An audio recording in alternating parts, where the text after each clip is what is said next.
for the masses. Headline edition, July 8, 1947. The Army Air Forces has announced that a flying disc has been found and is now in the possession of the Army. If the game is rigged, change the game. Game changer. I occasionally think how quickly our differences worldwide would vanish if we were facing an alien threat from outside this world. This is Fade to Black with your host, Jimmy Church, on the Game Changer Radio Network and KGRA, the Global Radio Alliance. I need your help to get to the year 1985. You're listening to Fade to Black with Jimmy Church on the Game Changer Network. Oh, yeah, man, oh, man. How you doing? How you doing? It's Monday. This is Fade to Black. Bespoke radio for the masses. Today's January 9th. 9 days into the new year, just 356 days left.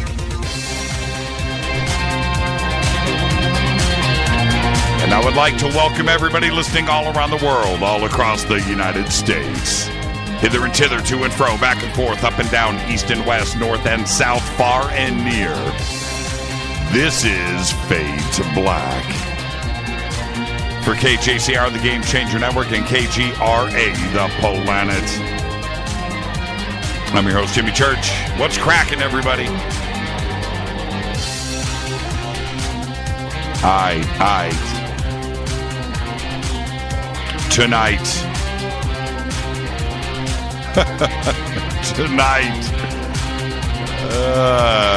Zorna. Tonight, author Brad Olsen is here. That's right, Brad Olsen. We're going to talk about the 60 Minutes presentation last night on the hunt for Planet 9. Yeah, it aired last night. Can you believe it? On 60 Minutes. And we're going to cover all of the other recent UFO news around the world and some underground stuff, some earthquakes. Got a lot to discuss with Brad. Check out the big brain on Brad. Yeah. Okay. Pop that in Twitter. What movie's that from? What movie is that quote from? Let's see. Let's see who's good. Tomorrow night, Linda Moulton Howe, right here. And Serena Wright Taylor is also going to stop by tomorrow night. Wednesday night, first-time guest, Sebastian Martin is going to be here. Great story, great dude, too. And you're not going to want to miss that. And then, of course, Thursday night is another Fader night with John Rappaport and his No More Fake newsroom. Followed by open lines all night long. The call-in number, 323-825-5045. All right. We worked all weekend here. Man, we never stopped. And I'll get to that in just a bit. But we did not stop. And I'm serious. Leading up to the show today, it's like, wow. Wow. You know, but it just feels so good to kick off another Monday right here. All right. Rita just tweeted, mind lost. Check. Yes. Yeah, you guys have no idea. You have no idea. We had a great time this weekend working and hanging out and doing all those things that we do. But it feels so good to be back and kick off another week here. So more on that and all in just a bit. Email is jimmy@jimmychurchradio.com. Follow us on Twitter, Facebook, YouTube. Everything is Fade to Black. Easy enough to figure out. KJCR, Jimmy Church Radio, all that stuff. All the buttons are there on the website. Follow, like, and subscribe. Of course, Twitter, @JChurchRadio. Hashtag F2B is the sandbox, which is already completely smoking. Man. Pulp Fiction, Mike Spiteri, you are good. You are good. That's right. Check out the big brain on Brad. All right. All right, Spiteri. Let me see how good you are. What name was on the cup? What name was on the cup when he bit into the burger? All right. Oh, Tanner Sloan. Okay, he comes in. I just want to see. You guys are good. You got to check out the big brain on Brad. You guys are good. You guys are good. I love Pulp Fiction, man. Love it. Okay. We can do Pulp Fiction quotes all day. If that's what you guys want to do, we can just trade Pulp Fiction quote. You know, honestly, when it comes to Pulp Fiction, before I get to the rest of the show here tonight, every line in that script is quotable. Every single line in that movie. You could just go. You could sit with your friends and roll Pulp Fiction with 2 or 3 friends on the couch, and you guys can literally nonstop quote the entire film because it's all that good. And I get it. All right, questions or comments during the show, hashtag F2BQ. The sandbox is hashtag F2B. All right, now, we're going to start slowly, but by the end of next week, we're going to have the entire show revamped. Commercials, drops, music, intro, outro. Everything is changing here. I hope you like the look of the website and what has been done there. Lots of work being done here. And so just slowly get ready for that, okay? All right. So with that, please support our show by supporting yourself. Go to all of our sponsors, Life Change Tea, getthetea.com. Click on the banners over at Jimmy Church Radio. Just mention Jimmy when you order, either over the phone or online. And there it is, blueberry pie. No, blueberry pancakes. Blueberry pancakes. What was her name? She was great. She was great. Where'd you get the motorbike? All right. Check out our new sponsor, River Moon Coffee, makers of the Faded Black Blend. It is dark, complex, and smoky. Just go to River Moon Coffee, click on the banner on our site, use the promo code F2BBLEND when you order. Get 15% off. It's that simple. Studio Dome, their Fade or Not special, portable Bluetooth sound system. TWS True Wireless Stereo Technology, 2 SBB2 speakers, $129. There you go. In a hard shell case. Promo code JCRTWS when you order, 60% off the normal price. All right. So that's the show this week. Linda Moulton Howe tomorrow night. Sebastian Martin on Wednesday. Serena Wright Taylor is going to be here tomorrow night to talk about Conscious Life Expo. And a pretty interesting fact that she's got about ancient aliens. So we're going to do that tomorrow night, too, with Serena. And then Thursday is Fader Night. Friday, I'm over at Coast to Coast. I'll be doing Coast this weekend. And my guest Friday night is David Wilcock and Open Lines. And then Saturday night, it will be Damon T. Barry for the first time over at Coast. So that'll be Saturday night. And so we got a full, and then we just crank through the weekend. And then next week, of course, we have, can't announce who's on Monday yet.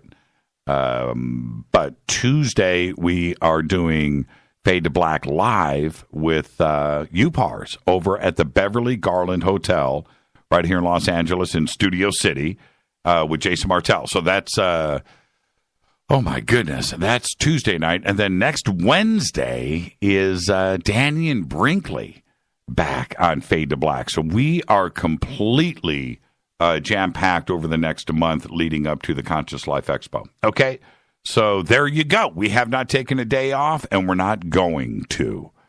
Now, I did post some stuff over the weekend on Facebook, so I want to touch upon that a little bit because everybody's asking what is going on. The TV show is just about finished. And when I say just about finished, it's done. little things, titling, a couple little graph, but everything, 99% done. So there you go. We should be able to officially announce things over the next couple of days. I'm excited about that. And then I'm going to start posting some stuff. All right. And we'll tell you exactly what the show is about as promotions start to kick off here for History Channel. So there you go. So very excited about that. And what I wanted to touch upon is this. When I was cutting, I had to go in and do narration and voiceover stuff over the last few days. And looking at the show, this is the thing. I knew that we had shot the right stuff. I felt it. I saw some of the camera work, and I know that the cast and everybody that we've got involved with it, and how we've laid this thing out. That I knew that the stuff was there, the necessary stuff, the tracks, the audio, the video, everything was there. But when you hand it off to editors and post, that'll make or break anything, and that's where the nerves kind of set in. So yesterday, I actually sat and watched. And I got to tell you, when I left History Channel yesterday and I was driving back, I was happy. I felt relief. And this is what I did. I'm just going to tell you right now. When everybody left the office, I took my cell phone and I shot video off the monitor. Yeah. So, people are walking around the back of me and I'm pulling the phone down, and sneaking some more video. And so I had to. Now, so anyway, and I felt pretty good. I was like, man, so... I drove over to my in-laws' house where Rita was, and I went in, and I knew that I had, and I just showed, and the relief was there too as well, because it's on point, and I can't wait. Now we're that close, and I know everybody wants this. Well, I can tell you right now we can kind of get a little bit cocky. It's that good. Okay, we've built it up, but now I can tell you it's right there. And I'm just very excited for all of you. You guys are going to be very, very happy. Okay? All right. Moving on. Let's see here. Thursday, January 17th, UPARS. That'll be next Tuesday. Tickets and info are up, and we'll get some more information out there. It's the Beverly Garland Hotel in Studio City, 7 to 10 p.m. live with Jason Martell. We've got, I think we've got enough, it's going to sell out, but I think we're going to do about 200, I think is what we can put in that room at the Beverly Garland. We can get a bigger room. I just don't want it half full. I'd rather get a tiny little room and, that holds 20 and put 50 of you in there, right? But anyway, I think we got enough room for 200 seats. And that'll be next Tuesday. So come and hang out with all of us. And then coming up, which is exactly 1 month away, February 10th, is the Conscious Life Expo at the LAX Hilton. We'll be broadcasting live from there, too. And tickets and info over at jimmychurchradio.com. Then May 19th through the 22nd is Contact in the Desert in Joshua Tree, California. I've already gotten a ton of email. Hey, Jimmy, what's the best place to stay? What should we do? How do we do that? All of the information you need for Joshua Tree is at the Contact in the Desert website, contactinthedesert.com. Hotels, booking, everything you need is on that site. It's a great website. Everything is there. Contactinthedesert.com. Same thing with Conscious Life Expo. All right, let's get the show cracking. I wanted to get a couple of things out of the way first. Happy birthday to the man, Jimmy Page. Today is 73. J.K. Simmons is 62. J.K. played Schillinger on Oz. Remember that? Okay. That's where I was first introduced to J.K. Love that guy. Great actor. Go check out his IMDb page. 177 credits, man. 177. He is so good. And he has got 12 things ready in post-production for 2017. That's a busy, busy man. Happy birthday, J.K. Simmons. Today is 62. That guy's birthday today is Bob Denver. Yeah, 1935 to 2005, died at the age of 70. And, of course, Gilligan on Gilligan's Island. Also, starred in The Many Lives of Dobie Gillis. You know, he played the beatnik. He was always a kind of a beatnik guy before Gilligan's Island. Anyway, the Mandela effect kind of kicked in over the weekend when somebody said to me, "Did you hear? Bob Denver died." And I was like, "What?" And I believed it. And I heard it twice. And I thought, man, I didn't know that he was still alive. Bob Denver died, and it kind of messed with me. So this weird synchronicity Mandela effect thing, I love all the Jimmy Page gifts that are flying on Twitter right now. These are really good. Thank you, everybody. Mandela effect, right? So I go and I start reading into it. And this was yesterday. And then I find out that he died. He died September 2nd, 2005 at Wake Forest University Baptist Medical Center in Winston-Salem, North Carolina, right? That's what I remembered, or maybe I forgot, but I was confused. He had been receiving cancer treatment, undergone heart bypass surgery earlier that year in 2005, but that's when he died.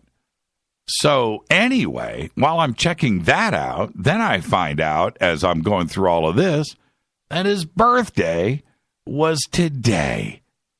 Now, how is that for a trip? That's just a trip. Eric,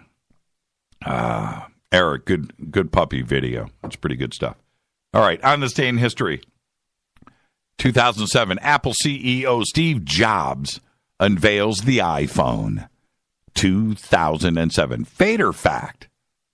Pennsylvania still charges its citizens an 18% tax on alcohol to pay for damages of the 1936 Johnstown flood. Say what? Yeah, 18% tax. In 1936, after a heavy runoff from melting snow and 3 days of rain led to flooding that caused $50 million in damage, the state instituted what was supposed to be a temporary tax on liquor sales. And they were supposed to use that to help rebuild the city. Right? Well, my friends, that was over 80 years ago. And that is exactly why we don't trust politicians. 18% tax on alcohol, $50 million in damage back in 1936. A lot of damage, right? But I'm just assuming, especially with the great state of Pennsylvania, where they know how to drink, right? 18% tax on alcohol, that $50 million was recovered in no short order. Certainly around, 1936, a year, 6 months, a year, done, right? That was 80 years ago. Where did all the money go that they've collected since then? 79 years worth of 18% tax on alcohol. Just a Pittsburgh Steelers game, 18% tax. How about a season? How about the Pirates, man? The Penguins. 18% sales tax. Where'd all the money go? There you go. All right. Now, I wanted to talk about Egypt a little bit. I want to talk about the Great Pyramid. And I have been reading this book, The Great Pyramid Hoax by Scott Crichton. We're going to have Scott on the show here in a couple of weeks to talk about this incredible book. Incredible. And I just finished it. Highly recommended. Go and get it. The foreword is by Laird Scranton.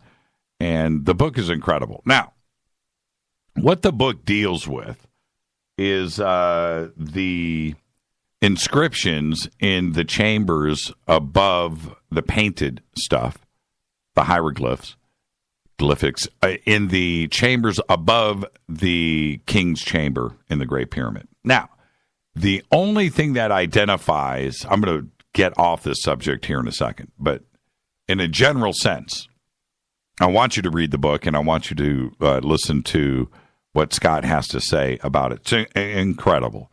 But the inscriptions that are there in those chambers above are the only thing, as you know, that ties Khufu to the pyramid. And how did they get there and why? Well, that's what this book is about. But there's a couple of other interesting things that are brought out in this book that, sure, the painting and what was done with the inscriptions and how he shows that, obviously, that they weren't done 2500 BC. And I think we all knew that. But what is interesting here is that when we stop and take a look at what the Great Pyramid represents here on Earth, out of everything that is here, the Great Wall of China, we can talk about that. We know, right? We know about things around the planet, but the Giza Plateau, the Sphinx, and the Great Pyramid, right there, we know nothing. Absolutely nothing. Nothing. As we look at the timeline with history as we know it and where the pyramid sits in that timeline, it doesn't make any sense. It just simply doesn't. The entire Khufu thing in Zahi Hawass and what is going on in those chambers, there isn't anything available today. Okay, there's no high-res photographs. There's no testing that has been done.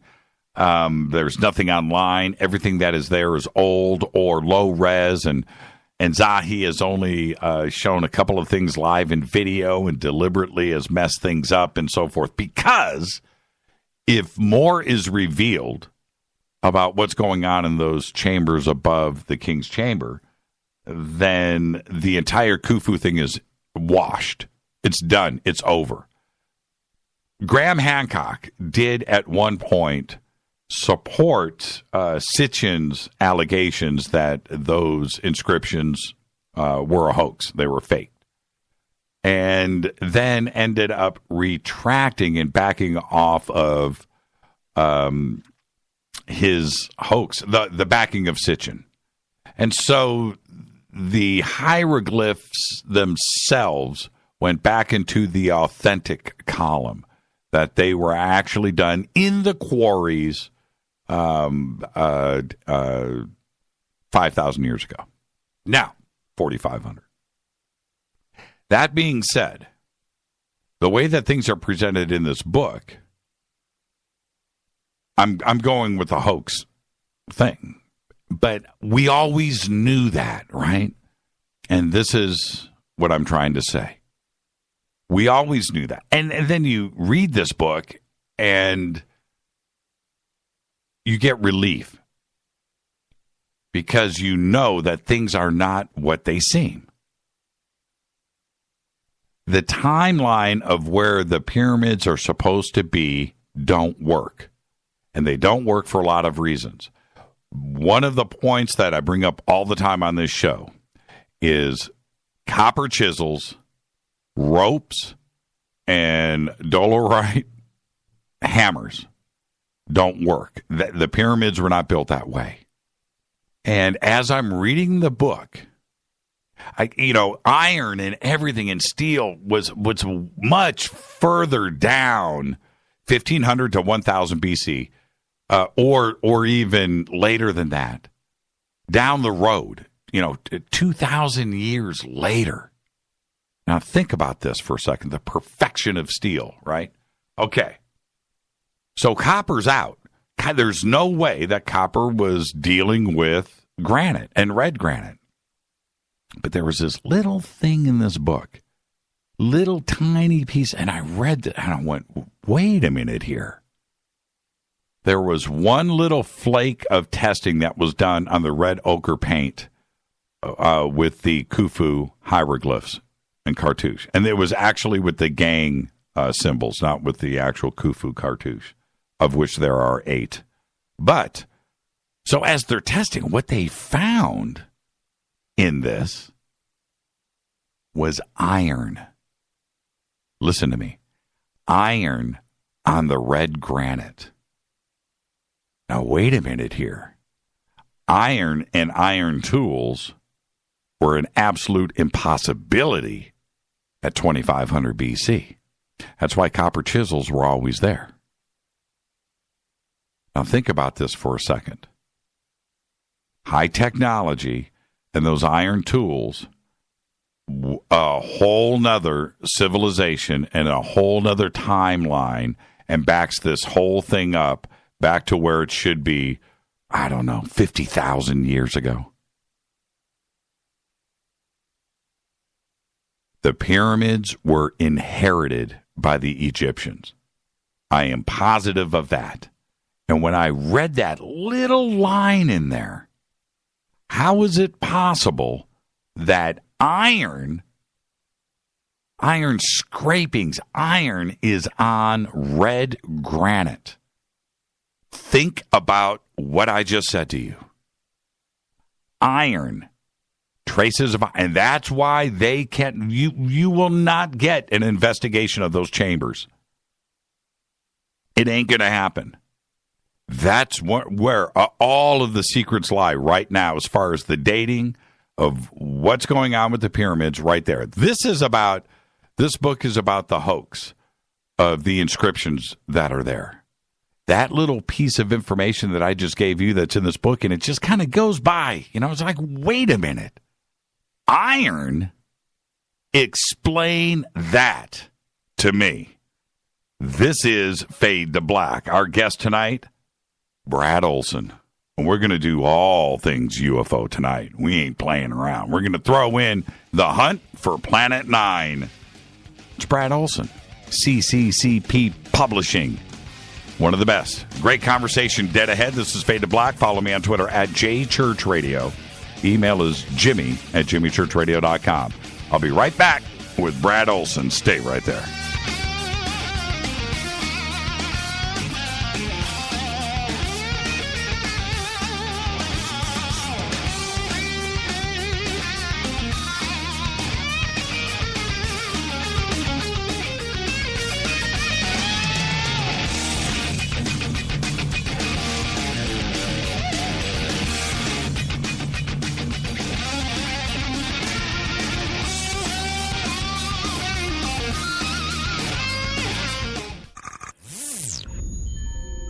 You're listening to Jimmy Church, Fade to Black.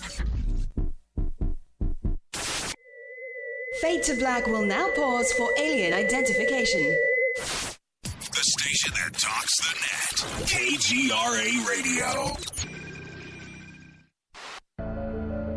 When you take the beans from Central America with dashes of Indonesian and African mixed in and then roast it to the dark side of Fade to Black, you create the ultimate brew of fringe. Introducing the Fade to Black blend from River Moon Coffee. Yes, River Moon's darkest customized roast was created for the love of Fade to Black. The alchemy of masterful roasting and smoking the beans is in every sip of this full-bodied dark Java. I need my coffee dark, deep, with distinct bittersweet chocolate highlights, just like the bunker. Leaning further into the darkness of the roast is Fade to Black blend from River Moon Coffee. Just click on the banner at jimmychurchradio.com and use the promo code F2BBLEND for 15% off of your order today. Go Beckley Teppy. Hi, folks. In a world of GMO, genetically modified organisms, that is, chemicals, processed foods, and a healthcare system that's unraveling like a cheap suit, it's time to prepare. God created herbs, and herbs help man. Our body can heal itself, just sometimes we need assistance. You need some help? GetTheTea.com. That's GetTheTea.com. Our mild detox is quite powerful with its unique blend of 8 different herbs. And if you're looking for more, our non-GMO supplements will help you with different needs you might have. Health should be a top priority. Take care of your health naturally. Log on to GetTheTea.com. That's GetTheTea.com. Give your body a treat. Let the herbs do their thing naturally. Read all the testimonies on the website, GetTheTea.com. That's GetTheTea.com. Sickness and viruses are like intruders, and herbs are like warriors. Let the tea work for you. That's GetTheTea.com. 9 out of 10 geneticists agree. Fade to Black is not your father's radio show on the Game Changer Radio Network and KGRA, The Planet. Hi, this is Chase Kletzky with Fate Magazine Radio, and you're listening to Jimmy Church and Fade to Black on the Game Changer Network and the KGRA digital broadcast station, where the Fader-Knots rock. Hi, this is Rob Reiner from Anvil, and you're listening to JimmyChurchRadio.com. What's up? I'm Chris. What up? This is Kyle Manson. You're listening to Jimmy Church Radio.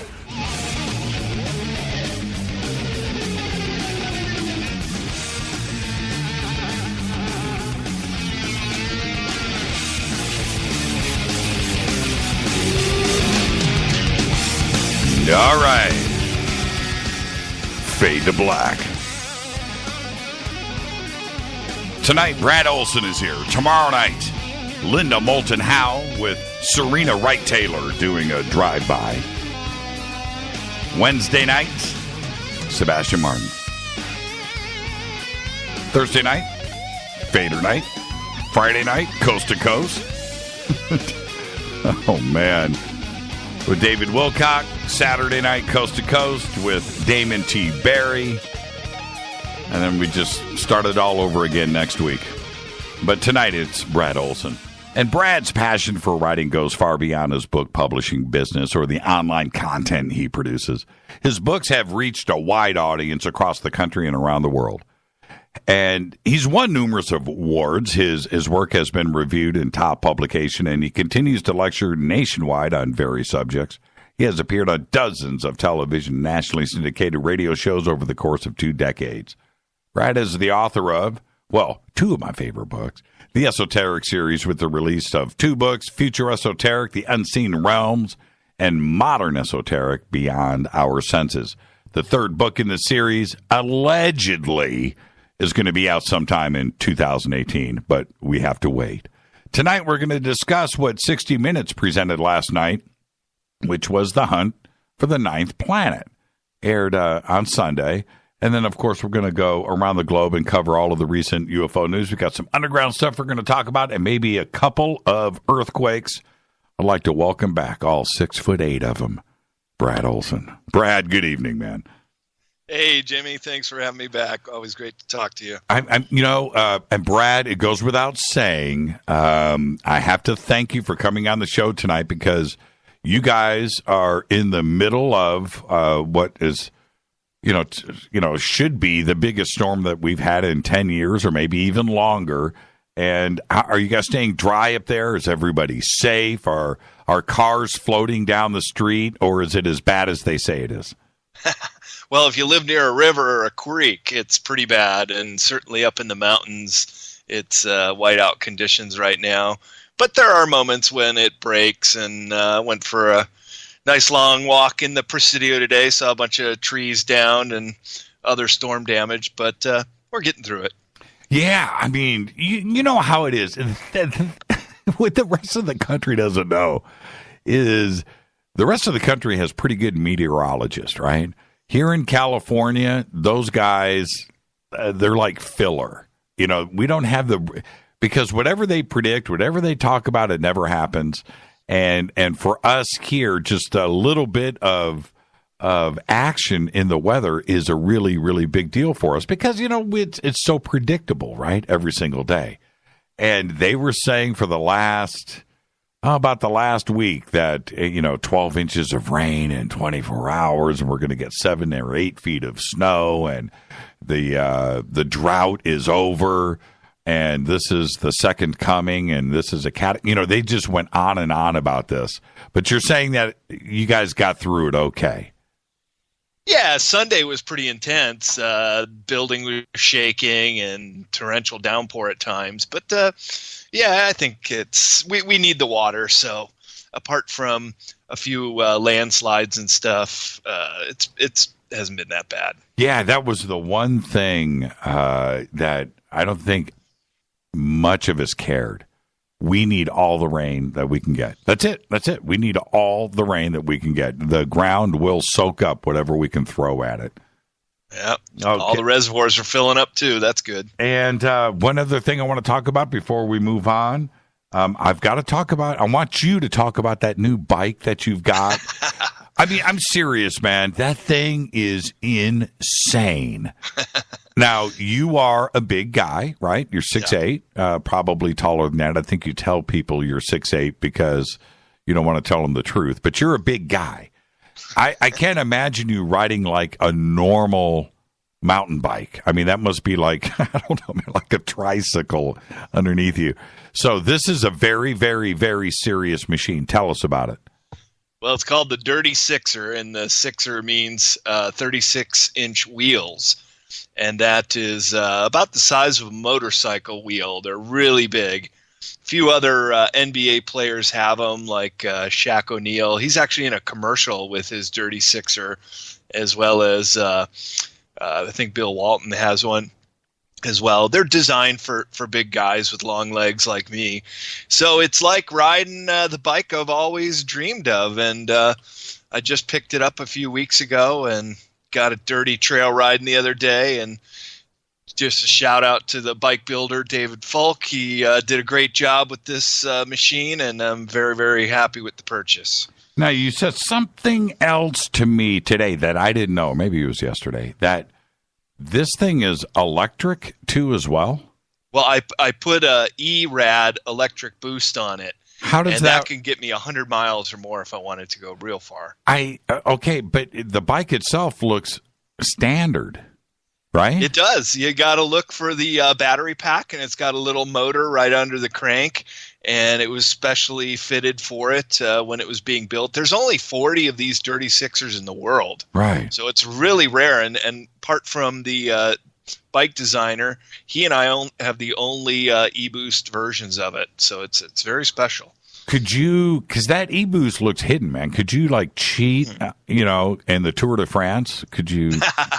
That would be cheating, yeah. Yeah. But the battery pack pops off, and I can charge it up in my apartment and then put it back on and key lock it.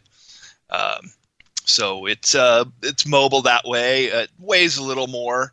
But, boy, getting up the hills is a lot easier, and I can go farther. And we got a lot of big hills right here in the Bay Area. So yeah, absolutely. It's such a good-looking bike, and you look so happy in the pictures, because you just can't ride a normal bike, man. You are denied, right? You're just denied. You're too tall. Well, I do have a 27-inch wheel road bike, which I've had for years, and it gets me around, and I still use it on quick trips. But, it's a game-changer network, let's say. Oh, man. All right. Well, congratulations. All right. Yeah, Mark Tarana, I'm going to retweet this. This is actually very cool of Mark to do this. He just posted the picture. I think he pulled him off that. See, look, man, here you are with this new ride, and I got to tell you, it looks almost too big for you. Man, you got to be happy. You've got to be happy. Look at your face. Oh, I'm stoked. That is a monster machine. Oh, I see the battery pack. Yeah, I see how that is. Okay, I got you. I don't know how I missed that before. Oh, because your leg is blocking it in this other pic. All right, I got it. All right. Okay. Let's get serious here. Last night, you and I were talking yesterday, and was like, man, this is coming out on 60 Minutes here in a few minutes. Were you surprised about 60 Minutes covering, Planet X or Planet 9? I don't know. Did they actually say Nibiru last night? I'm trying to think. They never did. They never said Planet X. They never said Wormwood or all the names we know it by. They only called it Planet 9. Now, Planet 9, of course, was referred to as Pluto, and half the segment on 60 Minutes, they were explaining how Pluto became demoted as a planet. And then it went into this whole talk about the astronomer named Dr. Brown, who was actually pretty instrumental in demoting Pluto, searching for this other planet, which is supposedly 50 billion miles away. And he went so far as to say he is 100% certain it will be discovered in 3 years or less. Now that you mention it, the fact that they left out Nibiru but had everything else in line about discovering this planet was pretty interesting. And he said, the 3-year thing was pretty adamant, but the description of the orbit and the 15,000 year, which would take it to 7,500 years, there and back, right? So 15,000 years is, although it's a magnitude off of what Sitchin was talking about, but it's still what Sitchin was talking about. And I found that very interesting for 60 Minutes to go into that zone. And you got to think there are no coincidences on TV that I think they're prepping us for this big announcement that there could be Planet X lurking. And they didn't show it for a very long time, but just for a couple seconds, they showed the trajectory of this 9th planet, and it comes into our inner solar system. And there was another scientist on the show who said that it is mathematically provable that there is this big 9th planet, which they said was 10 to 20 times the size of Earth.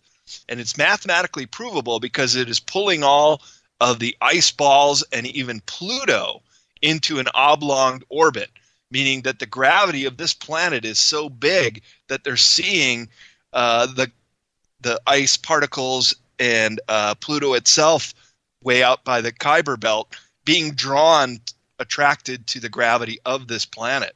So it would seem to be that it's inbound as well. He also said, he didn't say provable. He said proven. So let's, I want to be very clear about, because I was pretty in shock for him to be so strong with that, because this is what he said. And I know that you tripped too. What he said was this: you could be walking down the street and you hear an ambulance siren off in the distance. You don't need to see the ambulance to know that it is there. And it's the same thing with this planet. We don't need to see it. This equation proves its existence. That's what he said, and that was pretty strong. Exactly. And this would be the first planet discovery in 170 years. And he also said that Neptune also controls Pluto's orbit, and that the ice particles out in the Kuiper Belt are just showing this really strange movement, and that's how they come to the conclusion that it's 100% certain that this thing is out there. So they didn't say anything about conspiracy theories or Sitchin or calling it Nibiru or anything like that, probably not to get anybody excited. But it would seem to me that they know, and they're doing a little prep work now, a little predictive programming to get us perhaps ready for such an announcement. Yeah, because this actual announcement went, I want to say this went down maybe about a year ago. I didn't actually check out the numbers, but I remember me announcing it here on Fade to Black and over on Coast to Coast, and bringing on Walter Cruttenden to talk about it, both on Coast and on this program.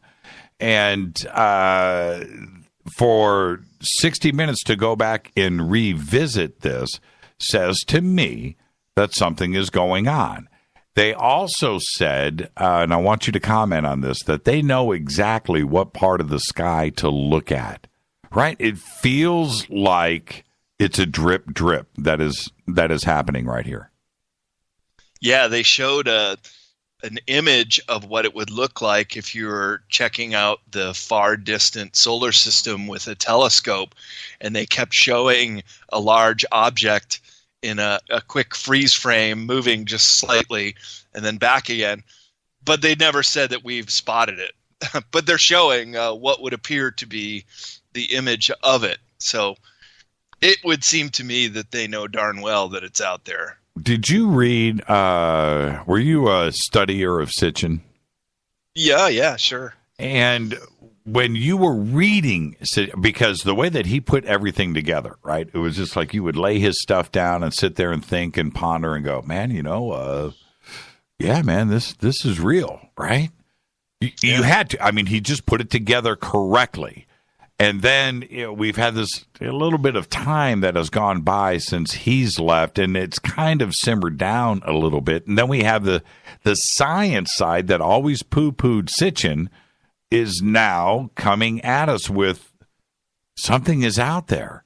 Now, how does that make you feel? Did you ever waver off of Sitchin, or were you pretty confident something was going on? I've always been a big fan of him, and I even got a chance to meet him just before he died. He was just a real little old guy signing books at the Book Expo. But the book 12th Planet, of course, made a huge impact on me. And, of course, this is when Pluto was considered a planet, so let's call the planets 9.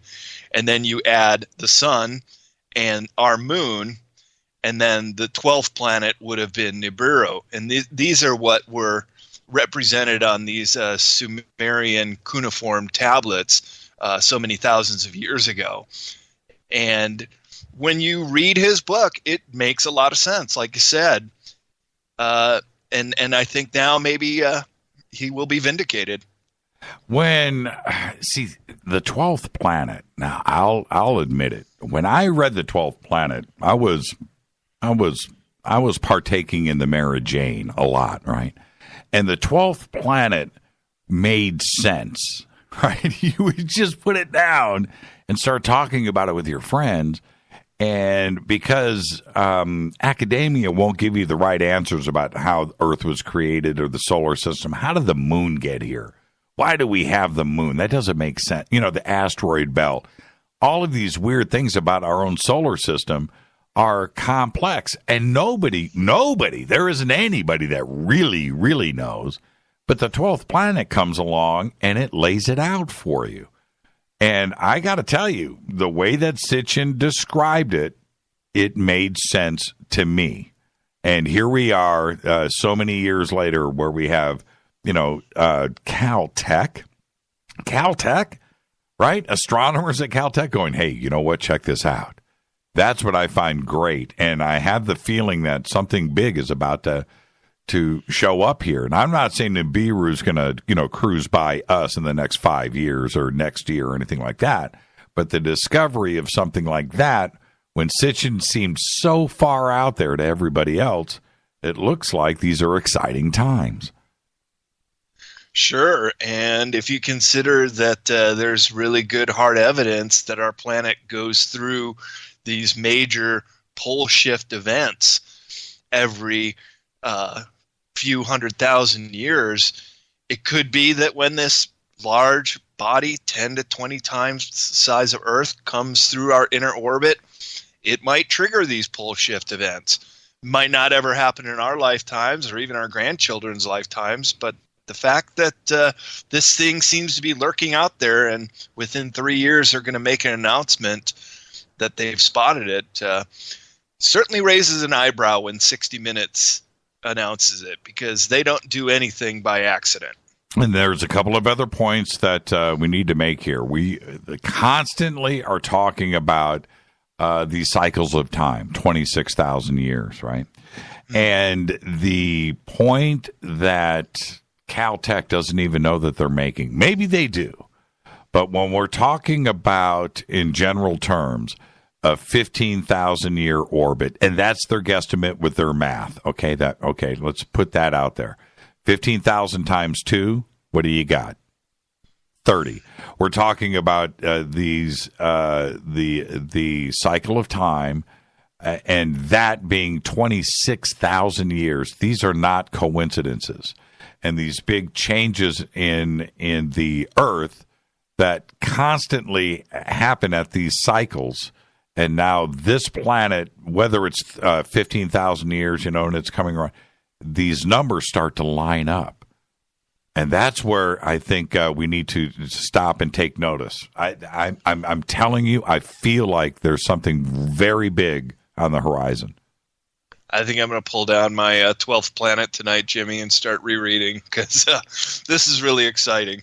Well, and see, I started, and I talked to Walter Cruttenden about this, and Jason Martell. And this is why I'm tripping. Okay, Sitchin was going at 3,600 years, right? Mm-hmm. This planet that they're talking about now this is where the numbers all kind of add up to me. 15,000 years. Well, if Sitchin is dealing with 3,600 times 2 is what? 772. And then that times 2, right? Now we're at a 15,000 year cycle. And if this thing is going by every 15,000 years, you cut that in half, what do you have? Right? 7,500. And these numbers start to make sense. That's where I'm tripping. And when I hit Walter with that, this was his answer. Yeah, I didn't really think about it like that. Could be. See, Walter's thing, and this is where it also starts to get bizarre, is binary star systems, right? And that if we are not binary here in our solar system, we are unique, because everything else that we discover out there turns out is binary, or most of it, right? Finding a single star system is what is unique in the universe. It's we thought that we were the norm, and it turns out that's not the case, right? Well, now we've got to figure out, and this is where the computations for Walter are starting to figure things out, is that what is forcing this crazy gravity is either a 12th planet or another star. These guys said last night that the reason why we can't see it with Hubble it's because it's out beyond the reflecting of light. It's just dark. It's just a dark star or a dark planet. And that is what Walter's been talking about. That's what Sitchin's been talking about. And these guys said this last night, and I just had to sit back and go, dude, this is getting a little out of control. And the other thing is, when you look at human civilization and where the records begin with these cuneiform tablets of Sumeria, that goes back to about 7,000 years ago. That's right. Same time when Egypt is getting going. Same time when the history books tell us there's this great spark in humankind, and we start thinking in new ways that aren't in the Stone Age anymore. So this is what I cover in the first part of Modern Esoteric, is that if we look at history like this, that we have this great reset about 7,000, 7,500 years ago, there were civilizations before that, these antediluvian civilization, these megalithic building civilizations, some of them even under the ocean. Where did those come from? Maybe there was some kind of great pole shift around that time too, that set Atlantis down to Antarctica and a whole bunch of other catastrophes around the world, and the survivors just had to start anew. And once again, the numbers always seem to add up that same time frame. Yeah, because when you deal with the procession of time and how that is calculated, how that is possible, and how the ancients knew about that way before, our version of a modern telescope, right? And to be able to look at the heavens and figure things out and how many planets are there and how things are working, that just means there was a higher technology back then that knew about the procession, that knew about these cycles of time and how these were calculated. And that just means that there was something else that was before modern man. There was something else there that knew about this knowledge. There's no other way to explain it.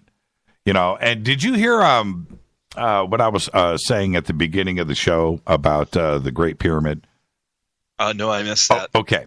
Well, the thing is I really feel that the Egyptians inherited Giza, right? Yeah. That's it. They inherited Giza. It was already there. That's why there's nothing carved on it. Now, but there was a strange test that was done on some paint off of some of the red granite blocks, the 60-ton blocks that are the chambers above the king's chamber, right? And so anyway, but part of that testing that went on in the laboratory, they were testing the ink on the paint that was the Khufu inscriptions and the gangs, they call it the gang symbols that are there. But what they found in the lab on the red granite was iron. Iron. Now, that just throws everything off. Not copper. You find copper there, okay, we can deal with, okay, that's expected, right? Copper tools, that's all they had at 2500 BC. But to find iron is exactly what they don't want us to find. They don't want, because that changes everything. Either the pyramids were built 1,500 years later, right? And that we know that that's not right.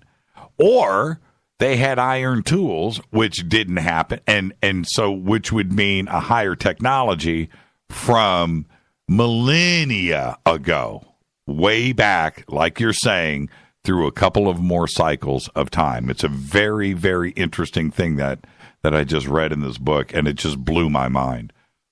The technology of smeltering metals, which prehistoric people weren't supposed to have. The other intriguing thing about the Great Pyramid is this new doorway that was found up the air shaft of the Queen's Chamber, which doesn't appear to be an air shaft at all, but a way to go. That guy Gettenbrink in '93, he sent a robot up there and then found one door, and then Zahi Hawass kicked him out, and they sent another robot up there, and they opened the door only to find a never before seen chamber. And what was fastened on it? Other metal that had been obviously fashioned and smelted. So again, it's changing everything we thought we knew about ancient Egypt, but people like us who have been looking into this know that the official story is pretty bunk. Exactly. Our guest tonight, Brad Olsen. This is Fade to Black. I'm your host, Jimmy Church. More with Brad after this. We're going to talk about, we're going to go around the world is what we're going to do. Brad Olsen, author of the Esoteric Series and CCCP Publishing. We'll be right back.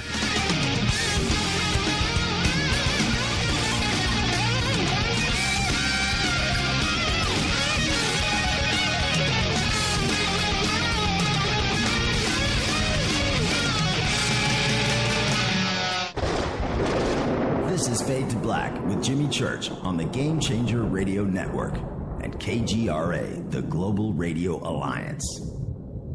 The station that talks the net. KGRA Radio. Hello, I'm Kathleen, and you're listening to my main man, Jimmy Church, on jimmychurchradio.com. Hi, this is Ray Hobbs here, repping the planet, and you're listening to my good friend, Jimmy Church, Fade to Black, on the Game Changer Network and the KGRA Digital Broadcast Station. This is Toby Kebbell.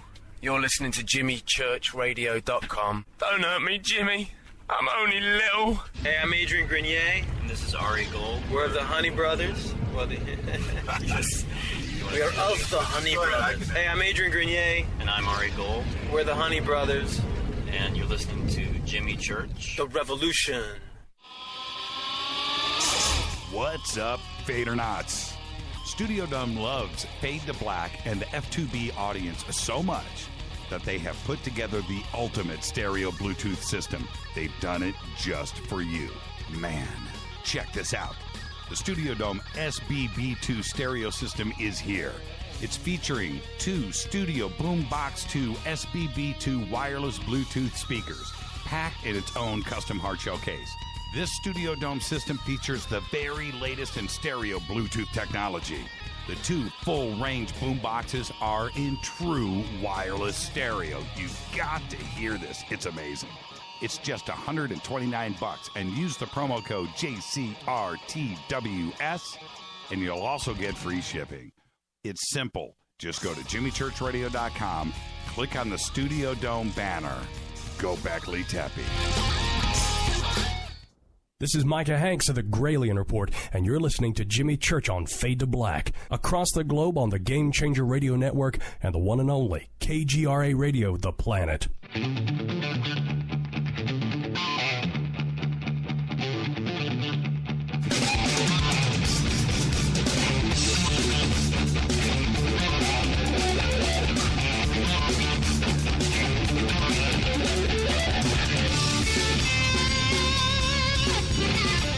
Welcome back, Fade to Black.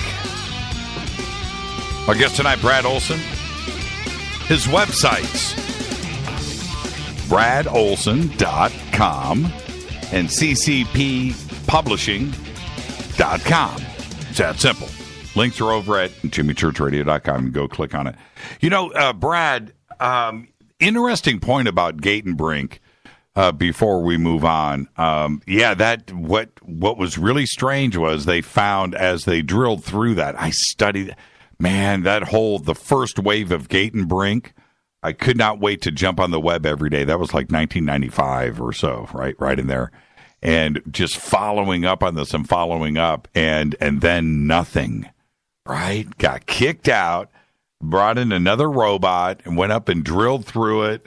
And what did they find? Another block on the other side of the block. Yeah, that was, and with inscriptions that they can't read, they can't decipher, that were right there in that little chamber. Very interesting. You're going to be at CITD, Contact in the Desert this year. Very excited for you to present there again. What are you going to speak about this time at Contact? Well, I'm going to update my Everything is Fake talk to include all the new fakery that we found with a special feature on the media, which we have seen so much on, and making the point that we called out the mass media years ago for being the true perpetrators of fakery in the mass media. So I'm working on that. I may do another talk and maybe even lead a panel of some the new researchers coming out today that will be there with the media pass. So we'll see how it goes. But I love that event. It was so great connecting with you and Rita and so many other great people there. Yeah, and maybe we do a road trip this year and go out to some of these military bases. yeah. Well, we'll talk about that in just a second. One of the things that I want to do, that we're going to do this year, I cannot believe we haven't done it yet, but I'm going to Giant Rock. Rita and I, we've got to go out to Giant Rock and visit the Integratron as well. But that's such a big part of Joshua Tree and the history of that whole area. But Giant Rock is right there, so we've got to go out there, and there's always amazing things to see, not only on the ground but in the sky, and so we've got to take a trip out there. So maybe you can tag along with us.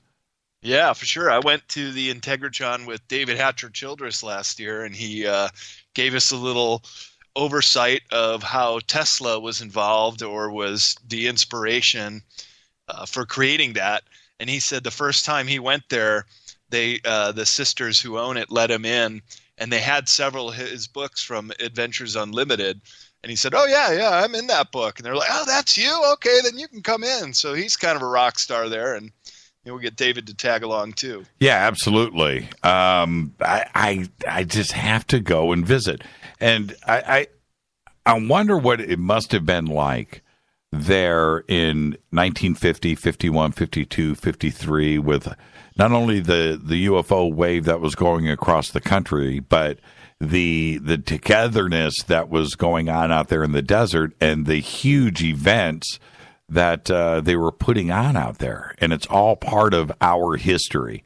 And I would have loved to have gone and hung. Can you imagine 10, 15,000 people getting together at Giant Rock with no facilities, no air conditioning, no electricity, and just going out there for 2, 3, 4 days and putting on these huge UFO events with George Van Tassel. And it'd be amazing. And of course, we know Chad, his nephew, right? And we hung out with him, and he gave us some good insight into some of these events that were going on down there. And yeah, we should do our own. Now, a few things have happened around the world lately, and one of them you brought to my attention. I had heard about it, which was the earthquake that happened right off the coast here above on the Malibu Underwater Base. Now, what did you find out about that with your research? Well, what was so interesting is the very first time I was on your show back in 2014, that story had just broke, and we were talking about that. So I saw the earthquake just come up on a news feed or maybe Drudge Report. But, hey, that's interesting. Earthquake off of Malibu? And then I started looking at where they cited this 3.3 earthquake offshore, and then I did an overlay of another map, and it was almost a dead ringer, spot on, right there over that underwater entryway. Interesting. And when you say right over, you mean spot on? Yeah, well, of course, the earthquake would have happened in the earth, and it was underwater. And they showed that on the earthquake seismic map. So the telltale sign is that little peninsula that comes out, that little V peninsula where Zuma Beach is. Yep. And you can tell where that is on the Google Earth map, where you can see underwater where this entry portal is. And you overlay the two maps, and it's right there on the earthquake map where they said this 3.3 earthquake was on December 28th, 2016, not too long ago. Now, the good news is we, I can't reveal too much, but we just went out with a big boat and dropped cameras in the water, right? And nice.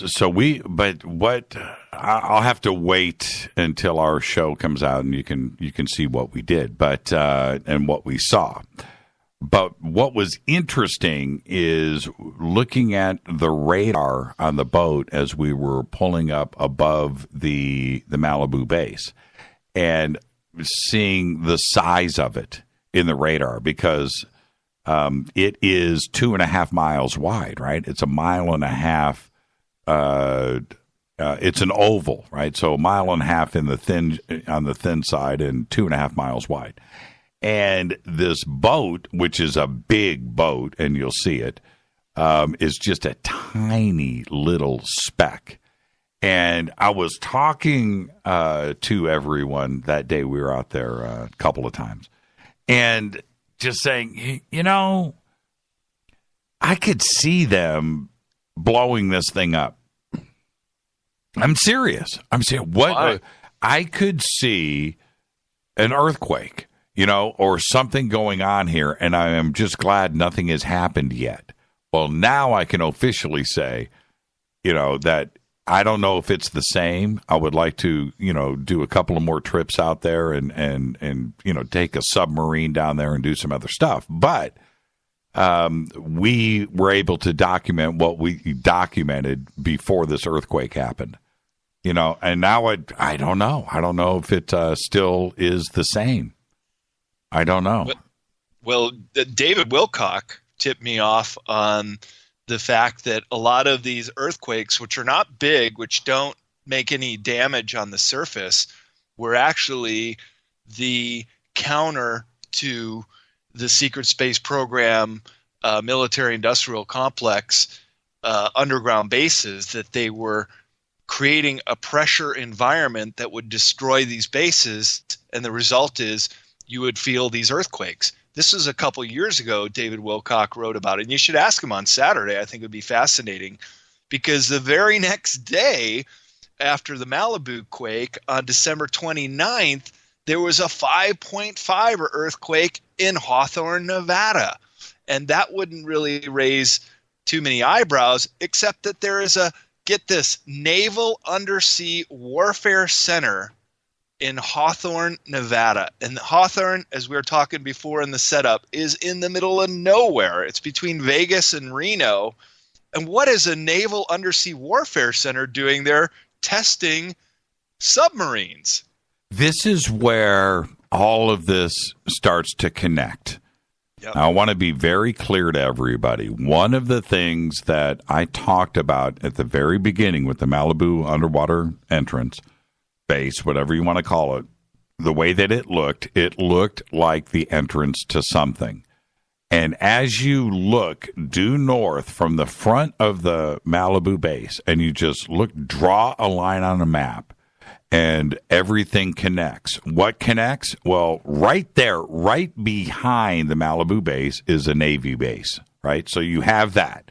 And then if you keep going north, you have China Lake. China Lake, which is the Navy's largest base in the world in the middle of the desert. Right? Okay, so go figure that out in the Mojave Desert. And so China Lake is right there. And the Mojave Desert is right there. Skunk Works is right there. And if you continue due north, you go straight in a straight line, Area 51. And then if you continue from there and continue north, you end up at Hawthorne. Now, I don't think that any of this is beyond coincidence. We need to stop and think about exactly what we're talking about here. Why would the Navy have an underwater warfare center at a lake unless for submarines and other weapons, unless it was connected to the Pacific Ocean and they had access to it? And here is an entrance, and that would make sense for everything that is presented here. I'm just saying. And then we have 2 earthquakes a day apart at both ends of the line. What's going on? Yeah, and you also have a very mysterious lake right there near Hawthorne called Walker Lake, which you cannot go swimming in, which there's no access to it, which have keep away signs, kind of like Area 51, a very secured location.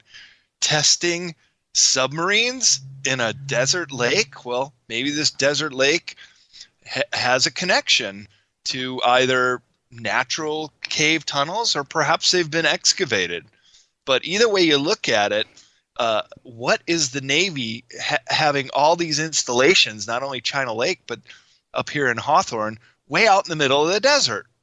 And not only that, but at the entrance to the Walker Lake, the facility at Hawthorne, there is a submarine. It's a statue of a submarine right there at the Naval Undersea Warfare Center in Hawthorne, Nevada. It's just the craziest thing. And to have earthquakes 2 days apart, and not very big earthquakes that destroyed anything on the surface, but that could have been tied into what is going on with a lot of these other proposed minor earthquakes near known underground bases is very intriguing.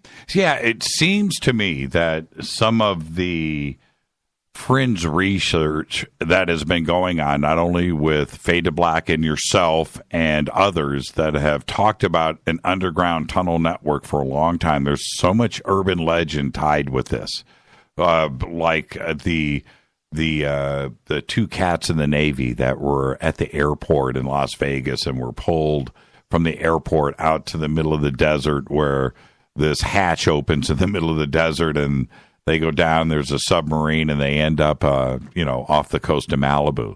Right? Now these stories have been out there for a long time.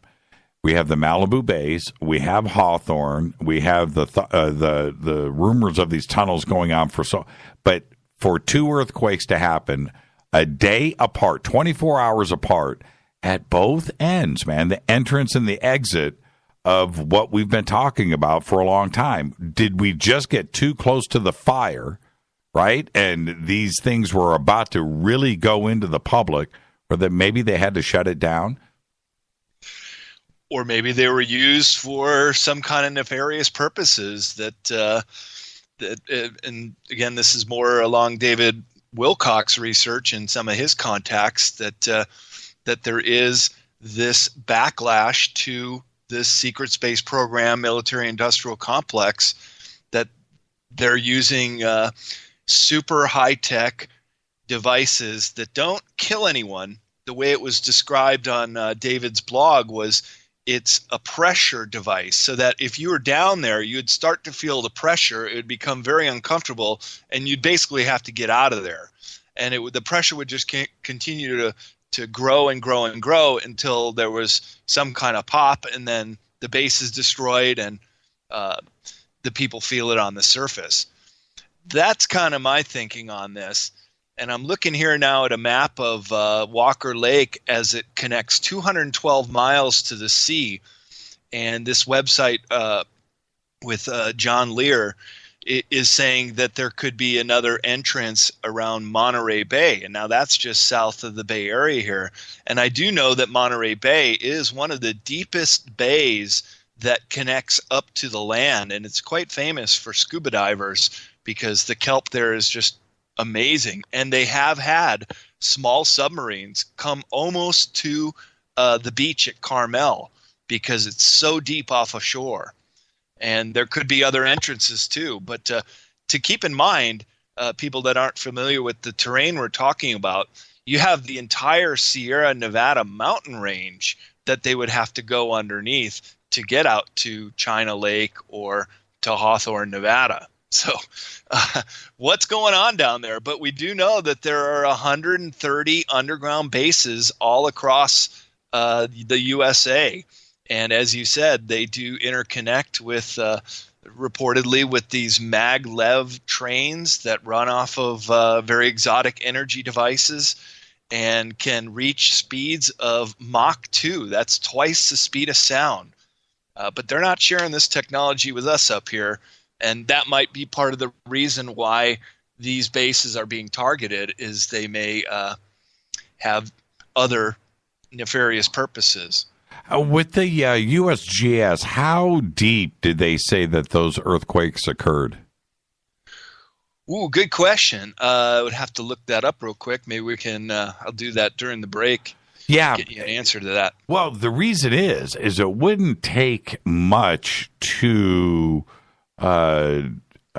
take this thing down. That's the first thing. I can't speak for Hawthorne. I can't, right? I haven't seen the underwater photography there. But as far as this goes here, the entrance to the base, the bottom of the, or the top of the door, I should say, underneath the roof, that's about 1,000 feet, right? From, deep. And then you have another 750 to 1,000 feet to the sea floor, which would be like the driveway of the Malibu base. So that's 2,000 feet right there. And so a 3.3, this is where I trip, a 3.3 magnitude earthquake is not a very big one, right? But if it was a detonation that was done at the entrance of this base to collapse this and to close this up, well, then it wouldn't be done. It wouldn't be that large. It would be large. It would show up as a 3.3 quake, right? But the detonation itself wouldn't be that big, to get this thing done. And it depends on also how they activated the earthquake. I got an answer for you. It was 8.6 miles deep. The epicenter was 5 miles west-southwest off the coast of Malibu at 2:58 a.m. on the 27th of December. Now, if you just stop and think about that, okay, the outermost edge of the base, right, of the entrance is exactly 5 miles from shore. I mean, right there, exactly 5 miles out. Everybody's posting pictures now of the Malibu base here. So as you look at this, the top, the oval that you're looking at, that's 2.5 miles wide. You can see the coast of Malibu in the background. So it's 5 miles from the coast, that white line, out to the the close edge that's in front of you in the picture. That's 5 miles. It's 4.5 miles to the center of the oval. It's 4.5 miles. I've measured this so many times, I can't even tell you. So, yeah. And it was reported as a quick but sharp jolt. So there weren't any aftershocks, or weren't any trailings. It was just a one-off, quick but sharp jolt. That's kind of interesting, too. And how do they describe the Hawthorne Lake one?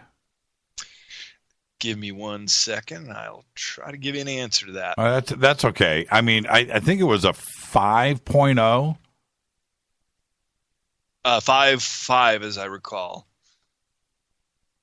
Yeah, and how deep?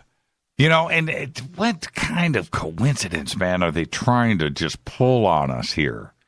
That is just too strange, man. Too strange. I'm almost happy.